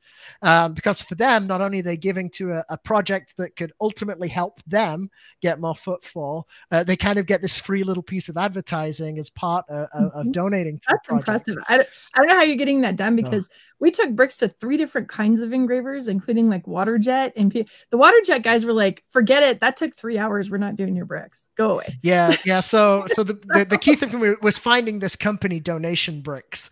Once I found them, it was real easy from there, but finding them took the challenge. They created the website for donation themselves as well. It's really easy to use. As I said, you just fill out what you want, choose your brick. It will automatically give you the correct number of lines and let you do the correct number of characters for that brick size. So you just fill in your details. Your other bricks, are they the exact same brick you're using to pave the rest of it? Yes. So that's nice. And there'll be a combination of different sizes, but everything just so you know, my brick's been on back order for like 6 months. Like we couldn't even get bricks. I've sold bricks I don't even own yet. So you don't sound frustrated at all, Michelle. Meanwhile, there's people tuning in right now going, why are they talking about bricks? What are they talking about? I'm so sorry. Why are we talking about bricks? Buy a brick from them, because this is a really good deal. And this is fabulous. And it's easy. Once you're on that website, you just fill it in and you can pay. There's a PayPal button, and you don't have to have PayPal to pay through that. You can just use a regular card. Or if you want to be old school and write a check, you can print out your order form and mail it with a check to us along the way. And actually, all of this money, we're a large organization. It doesn't go into the general pot. We have a specific bank account just for this project. So that this money is only going to be used for this project. Designated dollars. Yep. So one of those rules as a nonprofit, donor designated funds have to be used for the purpose the donor of the designation. Yep. So that's part of the dance. So yeah, donationbricks.com/OCSR. Okay, I never found this. So I'm gonna have to go look. Yeah, and I said, like, if you really want to splurge, like, I said I had a $10,000 donation this week. That was someone spent $10,000 on the granite bench option. That's fabulous. So they'll have a granite bench with that engraved. But as I said, we've tried to create a range of brick sizes to match a range of available budgets along the way. So I said we've got from individuals, some have been businesses along the way, especially the logo options. A lot of businesses have taken the logo option for on that. So cool. Okay, we'll go on from bricks. Let's go down. Sorry. Okay. Sorry, viewers. Yeah, that's my last slide. As we've gone through OCSR, its growth, this depot project, and then, hey, this is how you can be a part of this project. Okay, so one last time, donationbricks.com/OCSR. That's the important takeaway from this slide. Yep. I like this because we've talked about everything, and then you gave people an action item, which is perfect. So we'll make that disappear. Cool. That's great. I want to thank you for coming on because it was even better. I mean, I don't have big expectations because usually big expectations lead you to being disappointed. But if I had big expectations, I would have still been impressed. So good job. Thank you very much, John. Yeah, this was great. Yeah, I was excited to see this project. I'm looking forward even more now to coming up there. I don't know if Trevor mentioned it, but Michelle and I were going to bring like half a dozen of us last year to come up there, and I'd wanted to make a video about OCSR for the channel here. And now having met you on here, and I feel like I know the other people now, so this is good. I'm looking forward to it even more. Yeah, now. You can come up, and while Trevor's running, you'll see me pulling my hair out, pointing at random bits where I want to put buildings, right? And stressing about fundraising. I tell you what, there is nothing more stressful or harder work than a capital campaign like this. Yes, it's a ton of constant work for a long time. So I'm really impressed with where you guys are at on it and the work you've done to do it the right way, because so many people don't. They just go like, we're just going to build this building, so give us money. But you guys have done it right and laid it all out, and it's impressive. I think there's something really smart to the strategy of getting some stuff done so people can see progress, because people definitely, it's a psychological thing. They will buy into it more if they can see where the money's being spent. So that's a really smart idea. Yeah, one of the things we've just found as a team is you can put dreams out, but there are a lot of people that when you share your dreams just go, yeah, right. That's never going to happen. Yeah, the dream stealers. But luckily for us, Scott has been visionary from day one. And in fact, sometimes even we who are relatively optimistic look at Scott and go, you want to do what? But there's kind of no substitute for the sheer determination. I mean, that core team, we have been underestimated. In fact, when Rachel took over as executive director, there were people who went, oh, 28-year-old girl, they're not going to survive another season. And what we've actually had is we survived COVID and we've had amazing growth. And so there's this kind of piece of like, you'd be amazed how far just the sheer determination piece gets folks. I truly believe in that. The passion of the people involved is exponential to the result at the end. Yep. Yeah. Well, Michelle, you know a little bit about being a girl in the world of ruining model railroading. I get told often that I'm failing, that I'm going to fail and everything. Why would I think I could ever achieve that? Why would you even try? Yeah, and then next thing you know, it's a successful event. So, well, thank you very much, Sam. Thanks, Tim. That was great.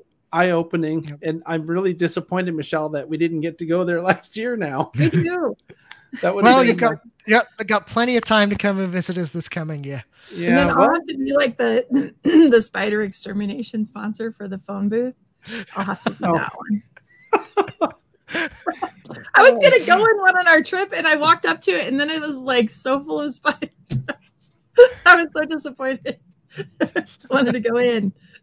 Cool. So, Well, we'll anyway, have to that's awesome. Yeah, we'll have to have you back on sometime, or maybe get Sure. Rachel to come on and talk about, you know, what her job is there and how she accomplishes it. I mean, because, you know, I was talking about young people in the industry or in the hobby, as it were, but that's another thing that we talk about and kind of focus on is women doing stuff, right? Michelle is on the show. I was 38 when I took over the museum.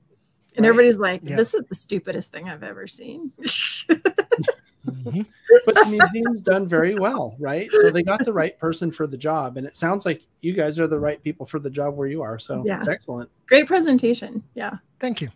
Cool. Well, I guess we'll move on then. Thank you, Sam. And thanks, Sam. You're welcome. See you again. Have a great sometime. holiday whenever you celebrate. Or if you don't celebrate, have a great holiday anyway. Okay. Thank you. You guys too. Have a great Christmas. Thank you. Take care. Oh, wow. Yeah, I'm really disappointed that we didn't get up there this past summer. Me too. That's okay. We'll go though. We'll go and see it. I'm excited to see what they do. I'll have to go for work to study this project because we need to build some stuff too. Well, I mean, there is that whole angle, right, of shop talk, and it sounds like there's people that you could easily relate to and learn stuff from and share best practices. Like, you know, that was one of the things, I don't know that I've really talked about it on the channel here, but one of the reasons during our epic trip that we had, or epic summer, whatever I called it on the Chasing Trains episodes, the last one just came out. I think it was this last Saturday. That was when we went to Santa Cruz. And I don't know if I told you this, Michelle, but I intentionally planned out all the different places that we were going to be museum type places where you could talk to them and do shop talk and share best practices with each other. And one of those places that I had originally wanted to go to and planned that way was OCSR, that we just didn't get to because the trip. Well, it's interesting they're a nonprofit. So many tourist railroads are not a nonprofit. Yeah. Which I think it's great that they are. It does give them a range of grant things. Although I have to tell you, people think they're like, oh my God, you can just go get a grant for that.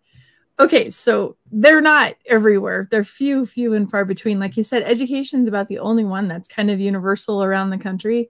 And there's no grants for model railroading, just so you know. So if if a million billionaire is watching this show, would you please create a grant system for model railroad museums and historic, like the history of modeling, because there's zero for that. So what they have going for them that I could never have is that whole restoration of history piece.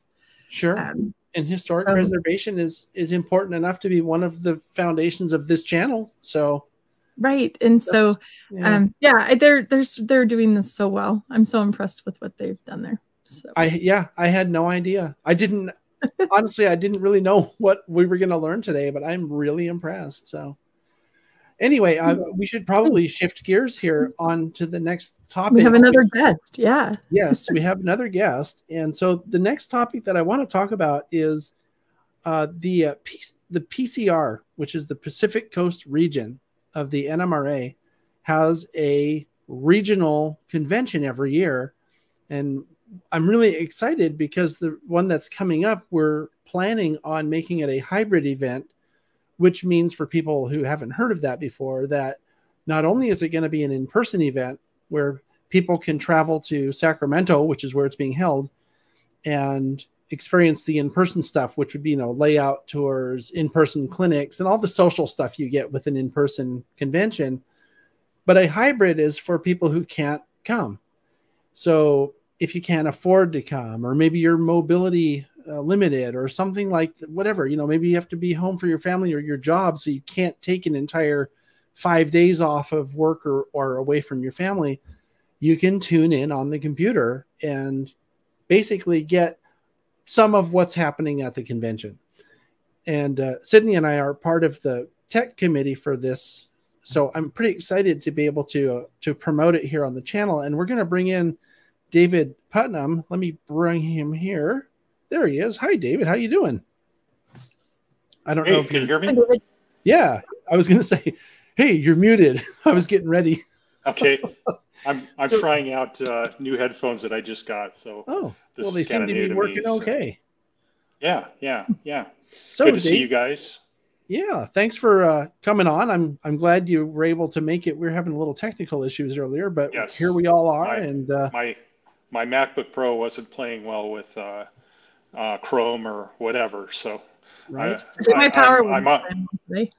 I'm on my phone, my iPhone right now, and that seems to be working fine. And I'm watching the back haul here and seeing myself about 5 seconds later. So yeah. yeah, so. So Anyway, I'm going to put up a couple of links here as I go along. are they in the For chat? yes, I'm putting in chat, and Okay. also I think we've got that covered on the PowerPoint slides that I've said earlier. Yes, and So I have those ready. Are you ready for okay, me to bring them up? anytime. All right, here we go. All It's another right. presentation. Yes. This is great. So this is the Rails by the River convention. It's happening April 26th through the 30th, I believe. That Um, sounds right. yeah, so it's happening at the Courtyard by Marriott, adjacent to Cal Expo. If anybody's familiar with Sacramento, you probably know where that is. And we are this year co-hosting the event along with the Feather River Railroad Society. We did this before back in 2018, I believe, 18 or 19. I can't remember. It was the last time the Sierra Division was in charge of it. And Feather River is basically going to have a clinic room where they're going to give their presentations. I have a listing of some of the subjects that their clinicians are going to cover.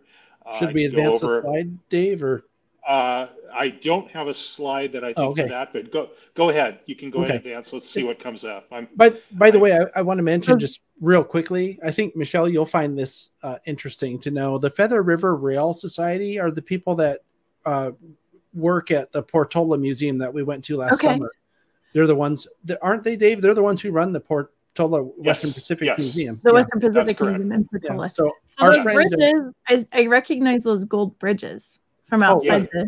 Yeah, that's the Ice Street Bridge, which that's cool. I like that. Southern runs past. I'm also a volunteer at the museum, and I understand you were there, Michelle. Mm-hmm.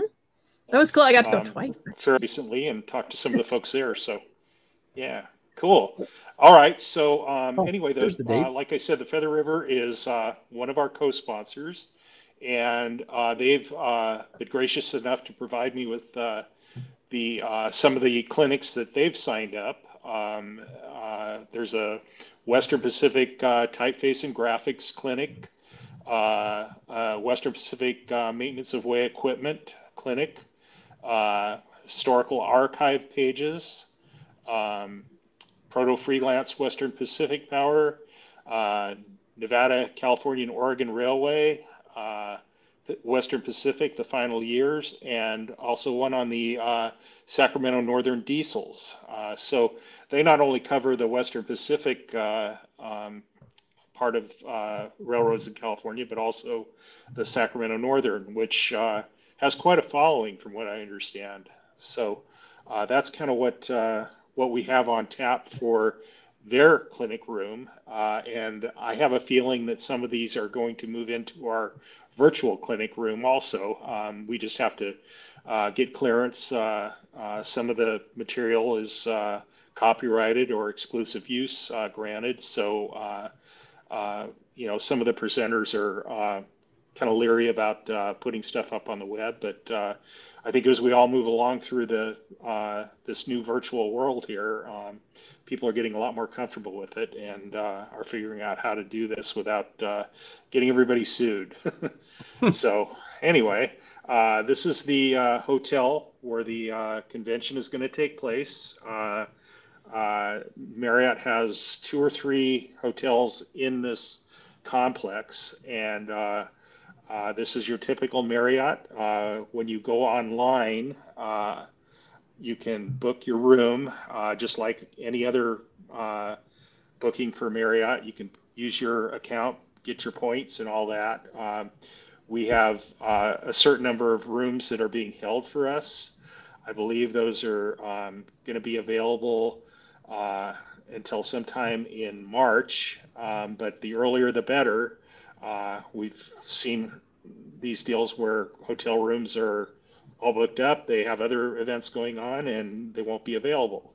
So the convention committee has negotiated a special rate of $139 a night, and that's a pretty good deal for hotels these days. So that's where it's going to be held at. We're working out a lot of other details that are TBA. John's put up the QR code for the convention side, huh? Stay tuned. We're going to be we update that on a regular basis, and also we've got a Facebook page which I do the updates on, and I try to get out to some of the other groups with mutual interest in the Facebook world, and let them know, what's going on too. So the registration is open, and right now we've got an early bird rate, which is going to happen for the next less than a month now. Deadline for signing up and getting the discounts for both the in-person and virtual is January 15th. There we go. So that's after that, I believe it's another 10 or 15 bucks for both of them. So the earlier the better. Get in there and sign up. We really want to get a good feel for how many people are going to attend. We feel we've got a lot to offer. We're still working on getting the layouts together. Sacramento area has a lot of really cool layouts. There's some new stuff from what was available a couple of years ago when we had the last convention in town.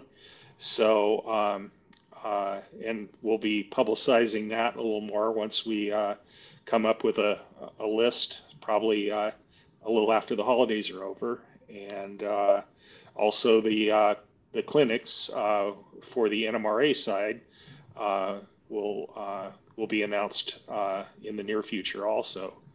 Another aspect that we're doing here at the convention is we're going to have a breakout room, which will be kind of a post-clinic thing, where once the clinicians are through with their formal presentation, they can go to a breakout room, and the virtual audience will have an exclusive audience with the clinicians. And I think we've got some pretty good clinicians that we're lining up that people want to talk to and interact with. So that's about it as far as I can tell. If you guys have any questions, let me know. I can try to answer them for you. Yeah. Do we have any questions on the computer side, the YouTube chat? I don't think so. I haven't seen any. But yeah, it looks like it'll be a great convention. Yeah. I like that you're combining two things. It always works well to partner on those things. Yeah, it seemed to really work well when we did it a few years ago, and the Pacific Coast region's a very active region. There's 4 different divisions. We have the Coast, Redwood, Sierra, and the Central Valley, which is also known as the Daylight. And also the Sierra Division goes into Nevada quite a ways too. So it's there's a lot of members. We're kind of spread out, but it's a good group.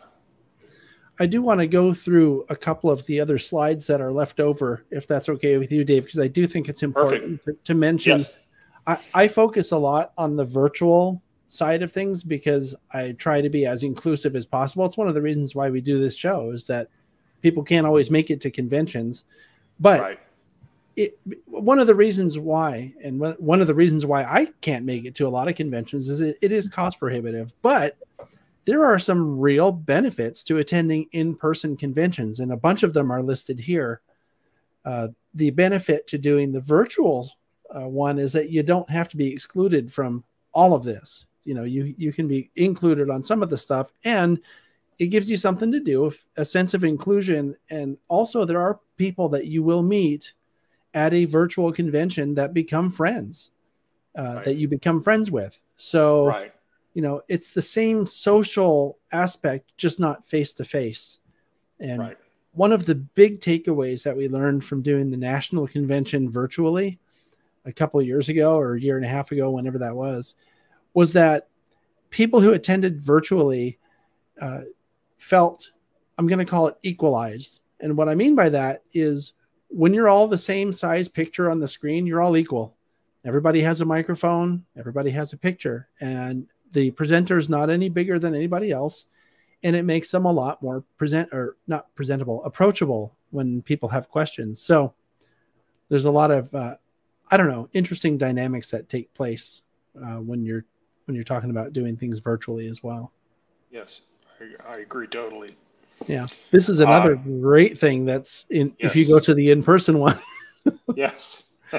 On our doorstep, just on the other side of town, a short drive away, is the California State Railroad Museum.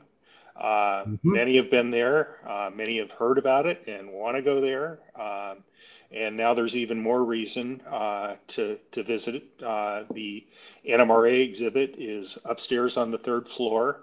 For those of you who haven't been there since the exhibit opened at the end of the year of COVID, we have now had it open for almost 2 years, and it's really well done display, good history into the background of the hobby, going all the way back to when things first started.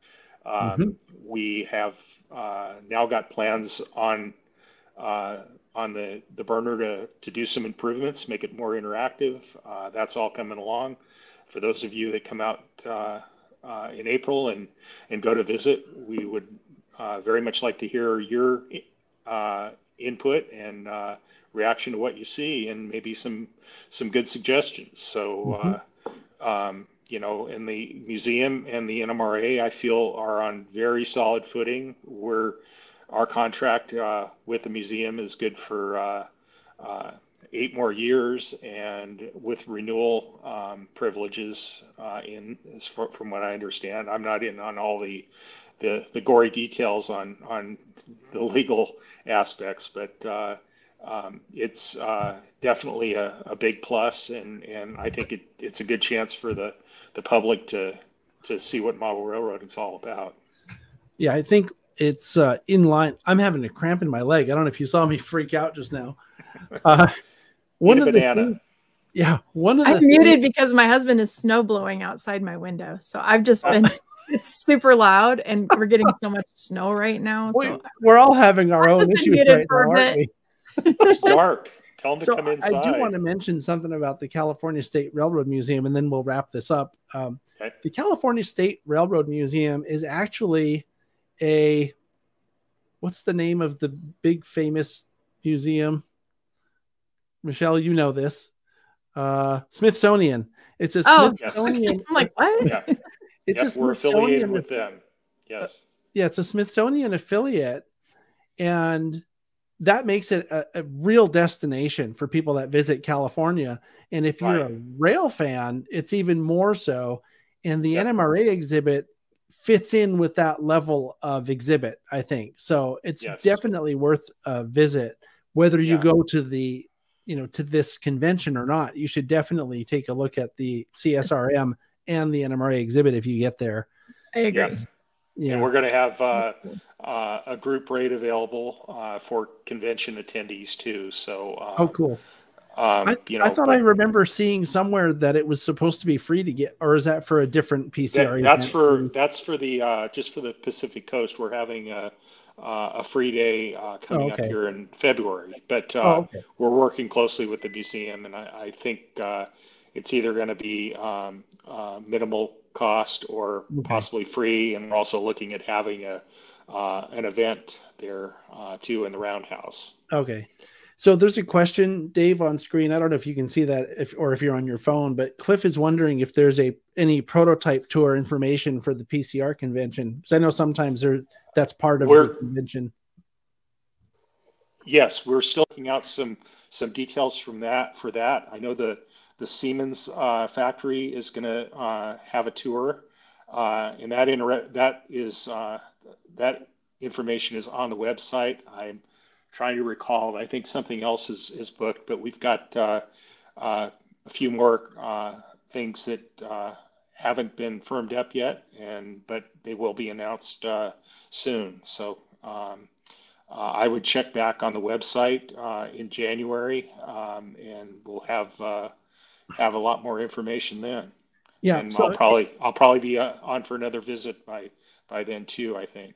Yeah, we should plan for a visit in January and February. But something else I want to mention is that I listed the website on the video's description here on YouTube. So if there's no link flying around in the chat or anything like that, you can find more information about this PCR convention. Someone is asking a question if non-PCR people can join in. And yes. I don't know about the in-person convention. I think probably any NMRA member can, if I'm not mistaken. But yes, I believe there is a fare that's a little bit more than NMRA members are charged. I'm not part of the fare charging group, so right. But go on the website and take a look, and you'll probably be able to figure that out. And also, but if you're NMRA just in a different region, you still NMRA. That's fine. So, absolutely, yeah. And also, you know, those who aren't members might think about joining up. There's a special like a 9-month express fare or something like that. Yeah. The rail pass, right? 9 months, for like $20. Yeah, so you can get in on, you know, if you register now, you'll be able to get on this. There's also the national convention in Texas this year, in Grapevine, Texas. I believe that's toward the end of August, and you'd be able to sign up and go to that too. So I encourage everybody to, you know, pay for a full year. You know, we really would like to build our membership in the NMRA, and we're really working towards that out here on the West Coast. My sense from the virtual events that I've participated in and helped plan is that people who come to them that are not already members become members.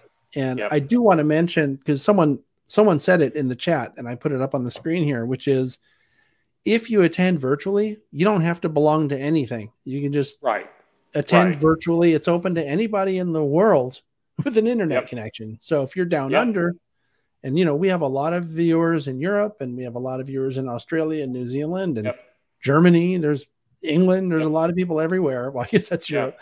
But you know what I'm saying? You don't have to be a member of the NMRA to attend virtually. So please do go to the website listed in the description and take a look, because what we're planning is going to be a great program in person and online. So, cool. It's pretty exciting. Yeah. Well, we'll make that go away. I'd like to thank you, Dave, for taking the time to come on. Hey, no problem. Good seeing you guys. I hope you have a good holiday. I put up the link to the website again. So perfect. Those of you who didn't catch it the first time, you can catch it here, or didn't take a picture of the QR code. There it is again. What if I bring it back? Let's bring back the QR code for people, because that's the easiest way, right? Just scan this thing right here. Yeah, and there are links on there on the website, on the homepage for registration, and also a link that goes to the hotel.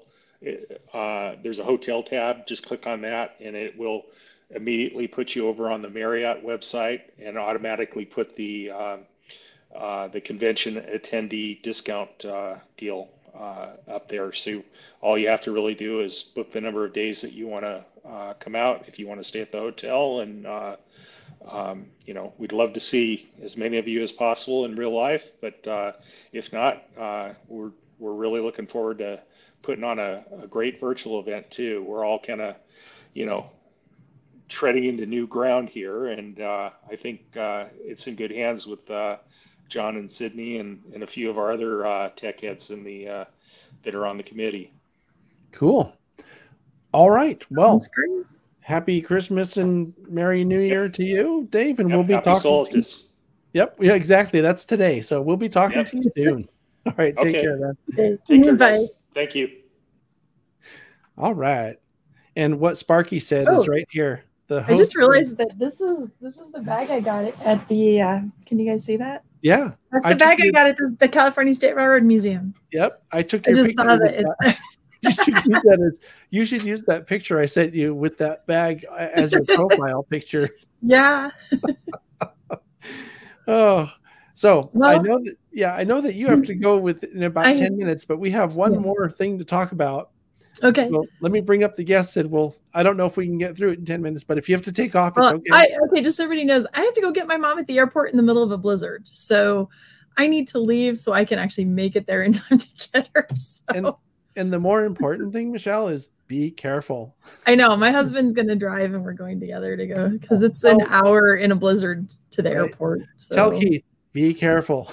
Yeah. So let's bring up our last two guests. We have Cliff, and we have, hey, it's our top secret producer. Yay! And they're both muted, so you two are going to have to unmute. And why don't I bring up the slide that I have for this? It's just one slide, right? Yeah, that's it. Yeah. Okay, so we're here to talk about another Pacific Coast region event that's coming up a little sooner. And it is has a mouthful of a name, but the PCR San Francisco Bay Area Layout, Design, and Operations Weekend. So it's a whole weekend focused on layout, design, and operations, which is awesome. Right, Cliff? I think this looks super fun, and I would love to go. We did. There's a virtual option there, Michelle. You can attend. Unfortunately, those days that's my tourism convention weekend in Detroit. Darn. Yeah, but just tell them you have something more important to do. Yeah, my day job doesn't matter. I'll just go have fun. Work. It gets in the way of all the fun. Yeah. What's that? Yeah. Before you get excited, Cliff, because I can see you getting excited, he's ready to start talking. Look at him. Yes, and you know what? Maybe I should just go so you guys can focus. So. I'm just going to have I'll be a scrolling you the whole lovely time, and I'll just go get on the road. Nice mug there, Cliff. Thanks, Michelle. Happy holidays and all that stuff. Thanks. Bye, everybody. Enjoy. Bye, Michelle. Have a great holiday. Drive safe. Oh, man. So anyway, this, before you get excited, Cliff, I want to mention this. We did this last year. And whoever's whoever's rummaging around the kitchen needs to stop making all that noise. My dog can bark in a moment if you want that. Oh, yeah, that's just what we need, Cliff. Yeah. I could bark if we really want to get excited. We did this last year, and it was a little bit different last year. We had kind of a what do I want to call it? What's the word for it? Abridged version where we met virtually for 2 days. This year we're doing it, or I should say, well, it is this year because it's next year, but you know what I mean, right? 2023. Yeah. This time, there we go. I had to get the right word. This time we're going to do an in-person event as well as a virtual event. Whereas last year it was all virtual on one day, and then it was a hybrid on one of the other days. Anyway, please proceed, Cliff. I just wanted to mention that because it's on the channel. You can watch and see what the clinics were last year on this channel. If you search for, I think I called it the SIG meet, the Bay Area SIG meet or something like that, SIG. So if you search for that here on the channel, you should be able to find it. Anyway, please proceed. Cliff, you were going to say something. Yeah, well, all right. So first of all, SIG stands for Special Interest Group, right? Just for anybody who's not familiar with that. And since we're talking to the virtual audience, you are welcome. You are invited. It'd be great to have you here. I had the pleasure of working with John and Sid for the Rails by the Bay convention, and I was pleasantly surprised to see just how enthusiastic and engaged the virtual audience was.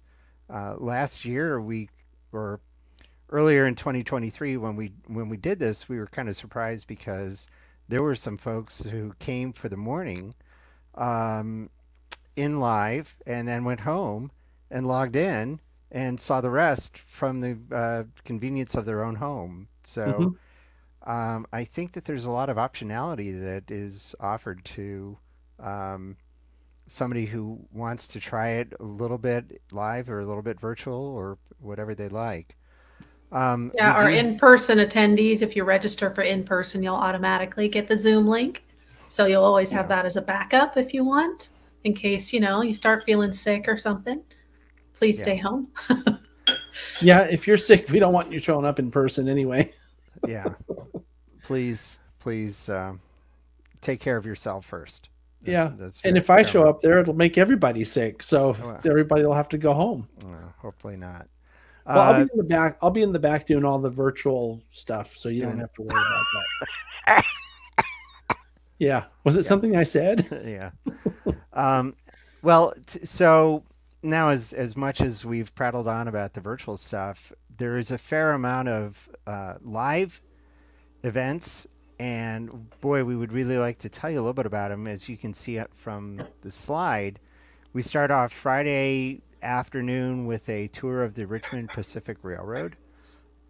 This will be hosted by the railroad. I think we probably will be at least an hour, maybe 2 hours.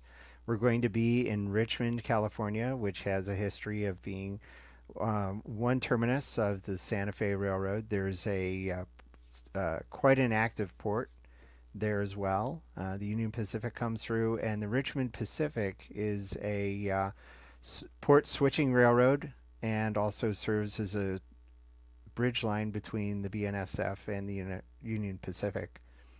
We have a dinner scheduled after the tour with a speaker coming from the Southern Pacific Retired Executives Club to talk to anybody who's hanging around. Then Saturday is a clinics or presentations day, and we're going to be over at the Golden State Model Railroad Museum in Point Richmond. You can do that live and in person or virtually. We will have 4 presentations. We'll have one on how Western Railroads how Western Railroads operated rail yards. We'll have model railroader Dave Clements talking about the latest iteration of a model railroad he's building in his house up in the Sacramento area. We'll have David Parks talking about automated and semi-automated operations. Initially, this was something that people would think of doing, say, in a display layout circumstance, but he has found another use for it. It's a way to sort of reduce some of the needed operators because he'll automate the less exciting portions of an operations session and be able to give a little bit more space to operators doing the more exciting jobs. We may have a clinic talking about whatever happened to the Pacific Fruit Express. The last 2 decades of operations of that service that was used to move produce from the West Coast across North America.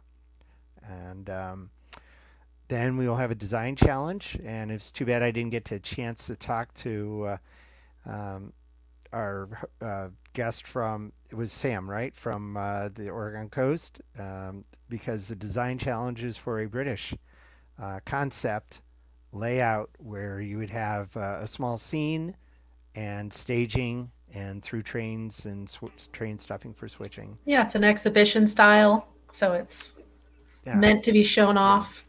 Sounds sort of modular, but with the idea of kind of just showing off a little small layout. Yeah, sounds really cool. I'm super excited to see what gets generated.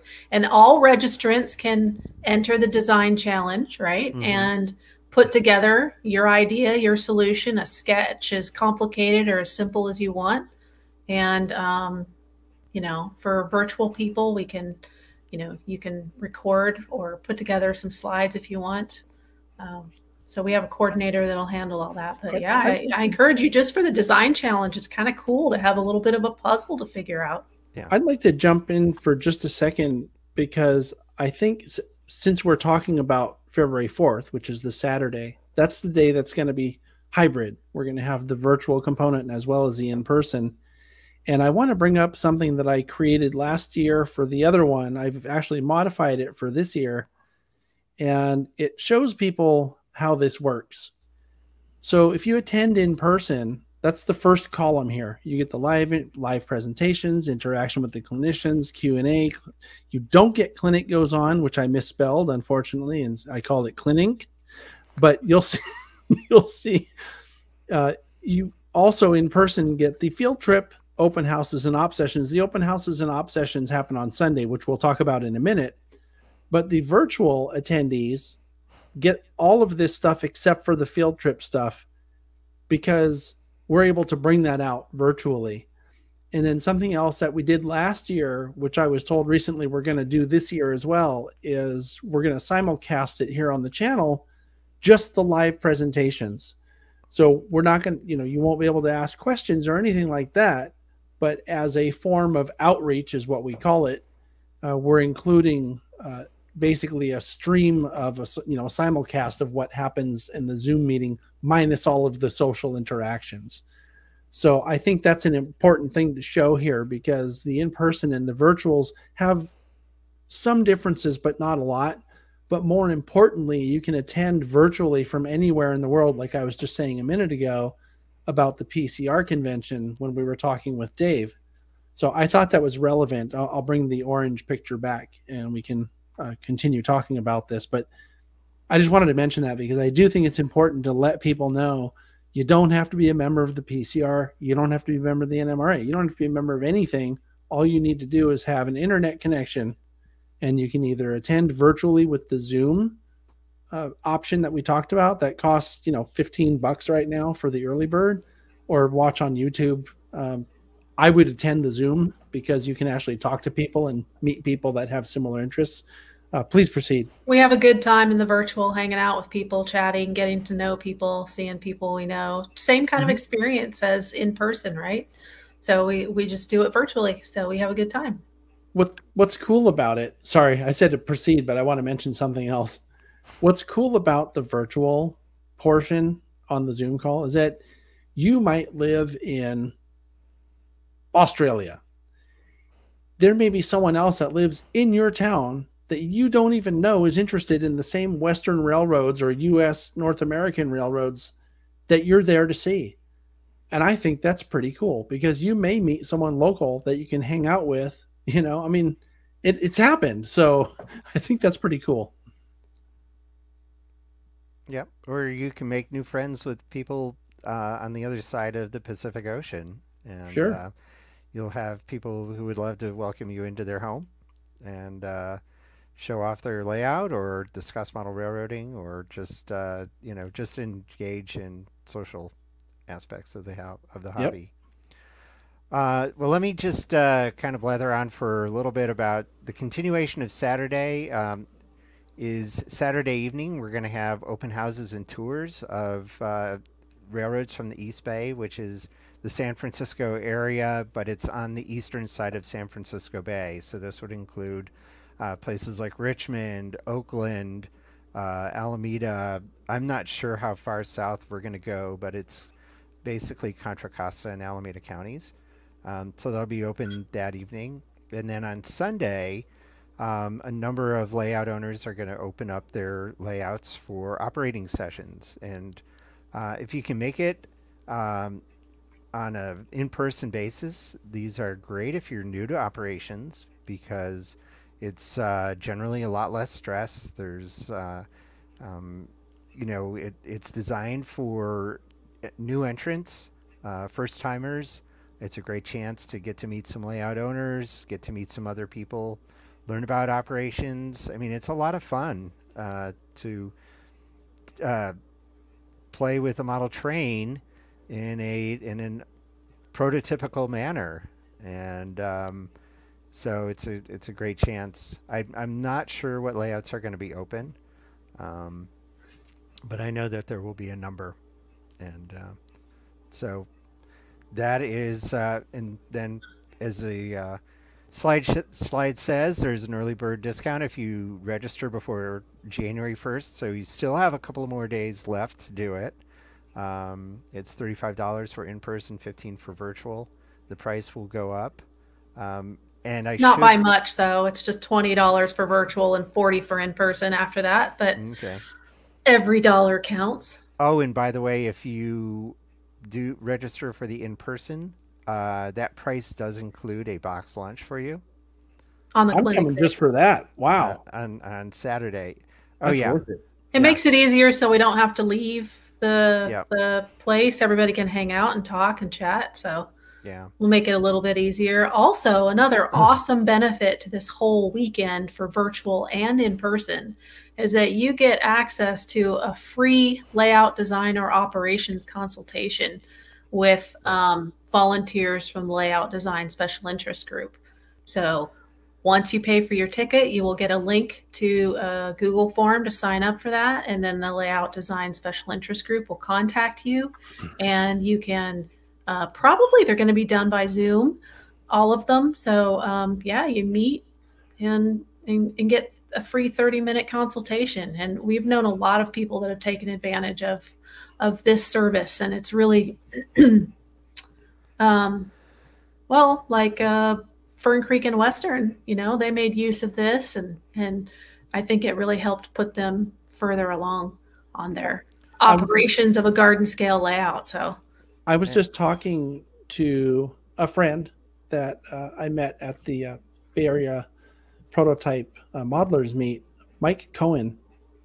He's actually been on the channel, and we did 2 layout videos at his layout that he had up in Piedmont, and before he moved to the Reno area. And he took advantage of the layout design consultation, 10 years ago, whenever it was. And he said that the ideas that he got from the layout design consultation made a huge difference in the development of his layout. And in the layout tour video, he talks about that. And I'm trying to remember what I called that layout tour video, but you can find it here on the channel. I think it was Western Pacific HO scale layout with Mike Cohen, COEN. And specifically, there was an area in a corner of his basement that he couldn't figure out what to do with. And he needed the railroad to go up to the second level. And he was trying to figure out, going crazy, racking his brain about how to put a helix in there. And he went and talked with Byron Henderson, who's the editor of the Layout Design Journal, which is the Layout Design Special Interest Group's periodical. And Byron gave Mike this idea of not using a helix, but instead using a circuitous route that went along the back wall. He had to end up doing some work and jackhammering out some cement from the basement. But what it did for his layout was made it a lot more functional. And he said without that layout design consultation, he was completely at a standstill. So I can't emphasize how important this layout design consultation can be as a service. I mean, I'm on social media all the time, and I see people post questions on Facebook groups. I have this much space. What should I do with it? And I'm not going to name any names, but some of the answers I see are just horrible. Like, that is not a good layout design. You want to talk to someone who really knows what they're talking about, number one. But number two, in the sense that if you're looking for advice about something as personal as a layout, you don't want someone on Facebook to just tell you what they would do with it. You want someone who's going to ask you questions. What are your goals? What do you want? How do you want this layout? How will you enjoy this layout? Because more than anything else, understanding what the person who's building the layout's goals are is more important than spewing forth a fire hose of irrelevant information of what I want you to do with your space. And what's great is that's how the layout design consultants approach it. They don't just say, do this, do that, and do the other. They talk to you and find out what your goals are and then make appropriate sort of suggestions. Have you thought about this? Have you thought about that? So that in itself probably is worth more than the registration cost for the entire weekend. So. For sure. And it's not just people looking to do a new layout. There's so many people that take advantage of, I've got this layout, but I've got these problems. Yes. How can you help me solve these problems? And then there's the people that are moving their layout from, hey, I built it. It was a fun roundy style, but now I want to get into operations. What can I do? What's a plan of action to get me closer towards operations? So, you know, it's for any problem that you're having with your layout, in addition to creating a whole brand new one. So.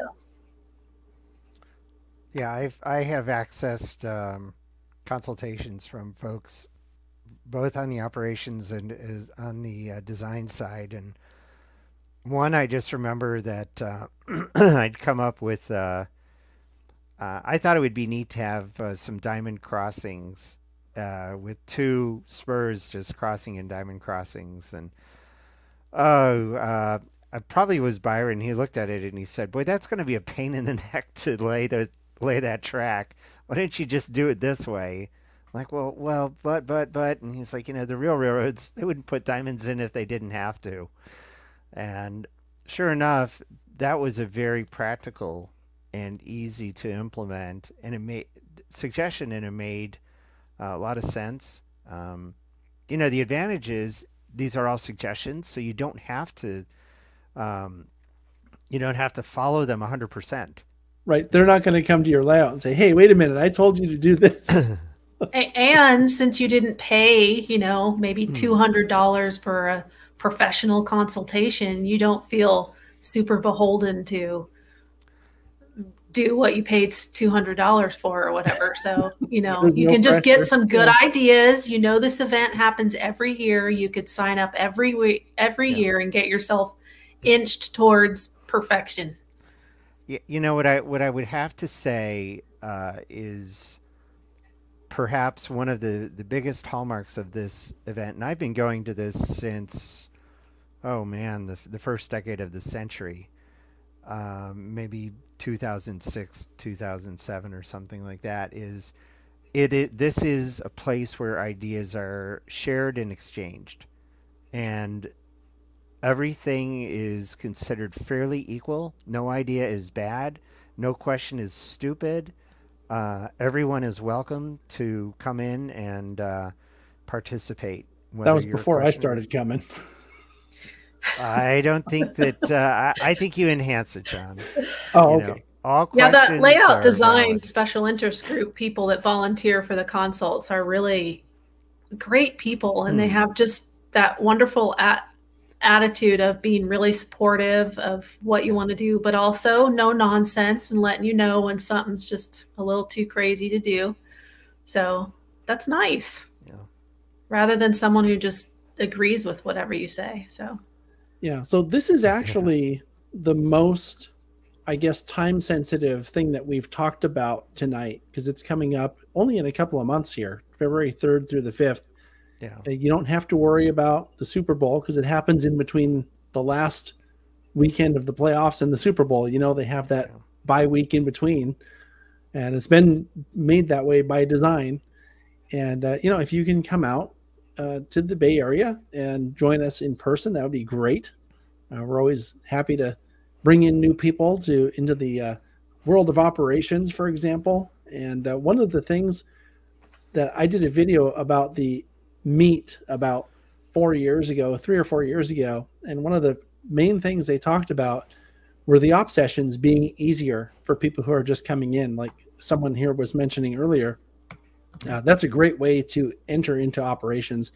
Every video that I've done about operations on this channel, that especially the live ones where we had live feedback from a live audience like we do tonight, there are people that are saying, well, how do I get into it? How do I get into operations? I don't know anybody. If you come to meets like this, that's how you get into operations, because you get to try operations on layouts that were made for operations. But it's done in a way that if you mess up, it's okay, because there are other beginners there and nobody expects you to be perfect. I mean, frankly, the people that open their layouts for these op sessions wouldn't yell at you even if it was a serious op session. That only happens in other places. But well, I mean, Cliff might. He's like that, though. He's really mean.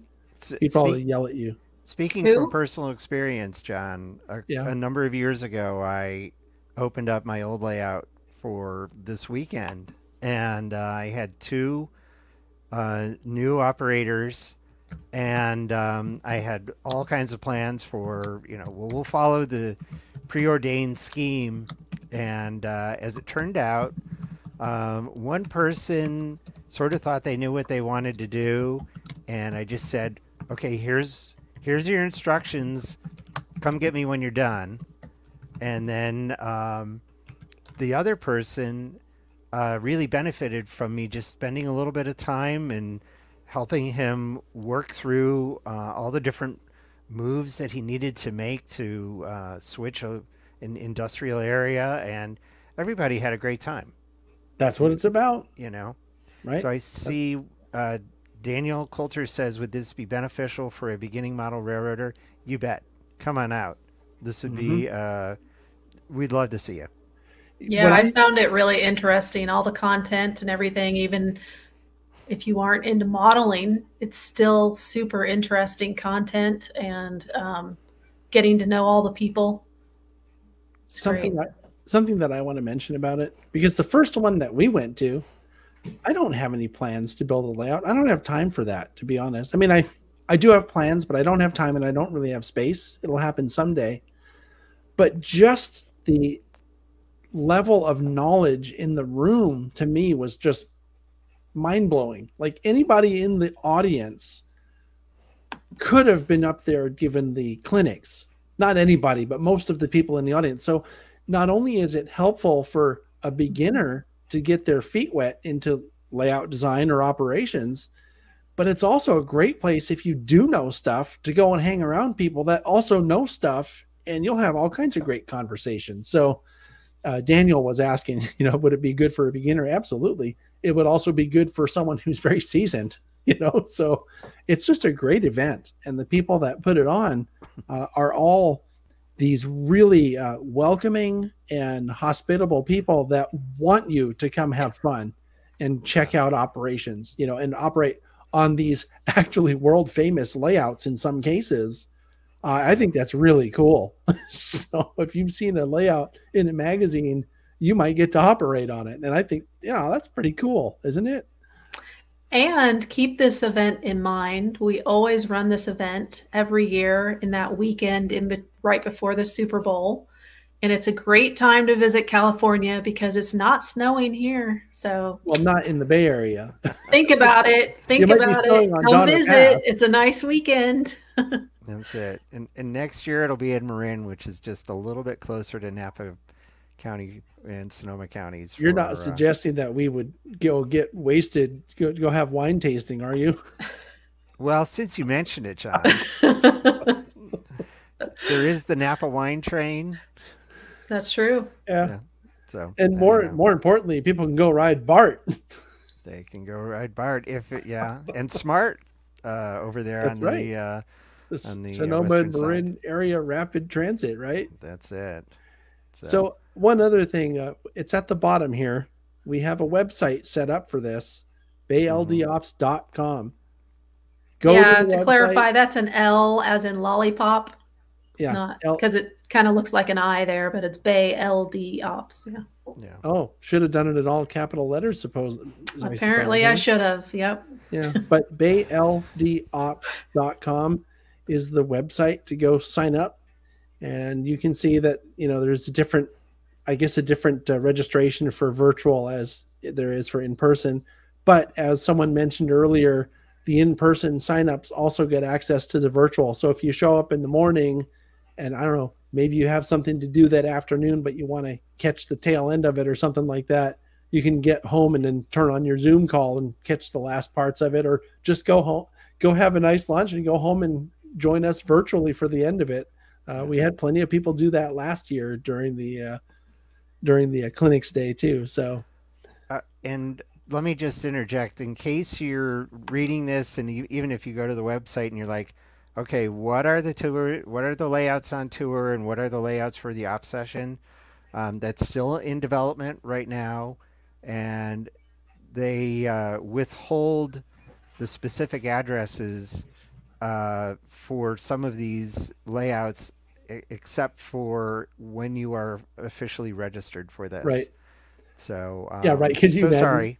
People just show up. They're here for the op session. Well, who are you? Yeah. That would probably happen to me. Yeah. So sorry, but we do kind of need to give the layout hosts a little bit of privacy. Sure. So that's why Cool. we do that. Well, that's that. Yeah. I do want to mention one more time before we wrap this thing. Is there anything else you want to talk about the meet, or did we cover it all? No, I think we've just we've covered the register so we landscape. can see you there. Yeah. Yep. Get registered. BayLDOps.com. Yeah, and anybody outside of the immediate Bay Area, I mean PNR or East Coast, Potomac region, I don't care. Boy, we'd love to see you. Please get active in the chat. I think that this could be fun for folks, not just here. Oh, absolutely. That's one of the great things about doing it virtually. And if you're on the other side of the pond, come on out. Yeah. From your house. Sure. So the last thing I do want to mention before we go, thank you both for coming on and talking about this. I could have talked about it myself, but I don't know. I find it boring if I'm the only one talking about something. Gives me and Cliff something to do.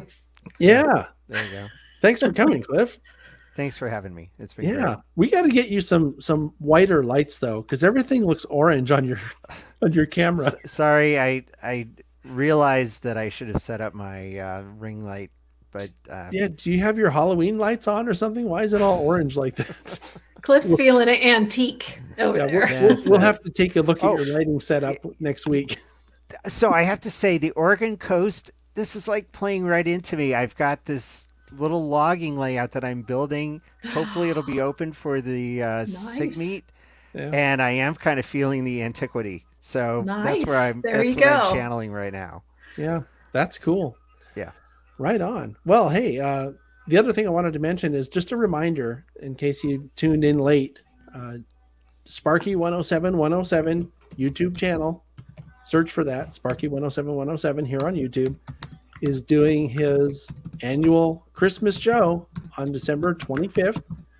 I believe he said it was at 4 p.m. Eastern starting. And that's where anybody can come and we hang out for hours and give away all kinds of great stuff. I'm planning to call in and probably give away a bunch of DVDs. It's just a really great time. And especially if you don't have anyone else to hang out with, come hang out with us on Christmas Day. Yeah. And have some fun with some fellow model railroaders. And even if you're not into model railroading, come out and hang out with us anyway. The more the merrier. It's a good time. We've had a good time the last few years. We've joined the crazy fun. So are you going to come too, Cliff, this time? I was thinking about it. I don't know if I can. I think my brother-in-law is having a late afternoon lunch, so maybe I'll pop in for the first hour. Well, but it sounds like a lot of fun. Right, and you never know. It may be going by the time you get back because we go for a long time. And I'm not always. True. Yeah, I'm not always there the whole time. Poor Dave has to be there the whole time. He's like, by the end of it, he's probably like, can I go to sleep now? It's been like 8 hours. It sounds to me like he loves it. So yeah, it could provide people the excuse they need to escape family functions. Just to put that out there, you have a very important live event that you've been invited to, so you should be there. It is important though, because as I was saying in the intro, that it's for a great reason. It's not just a hangout, but it's a hangout for people, especially if you don't have someone else to hang out with on the holidays. So, you know, that alone makes it worthwhile to me. And John and I have teenagers, so that means we don't have anybody to hang out with. Yeah, they're all busy. Yeah. So this is it then. We're going to go.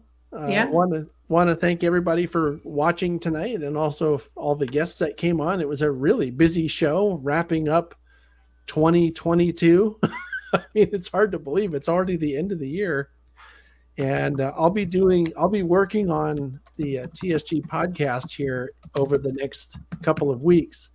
And what I'm planning for that one is sort of a retrospective on the year. So we're going to have a lot of oh boy, yeah, a lot of what happened this past year, and some of what's planned for next year. And it should be a lot of fun.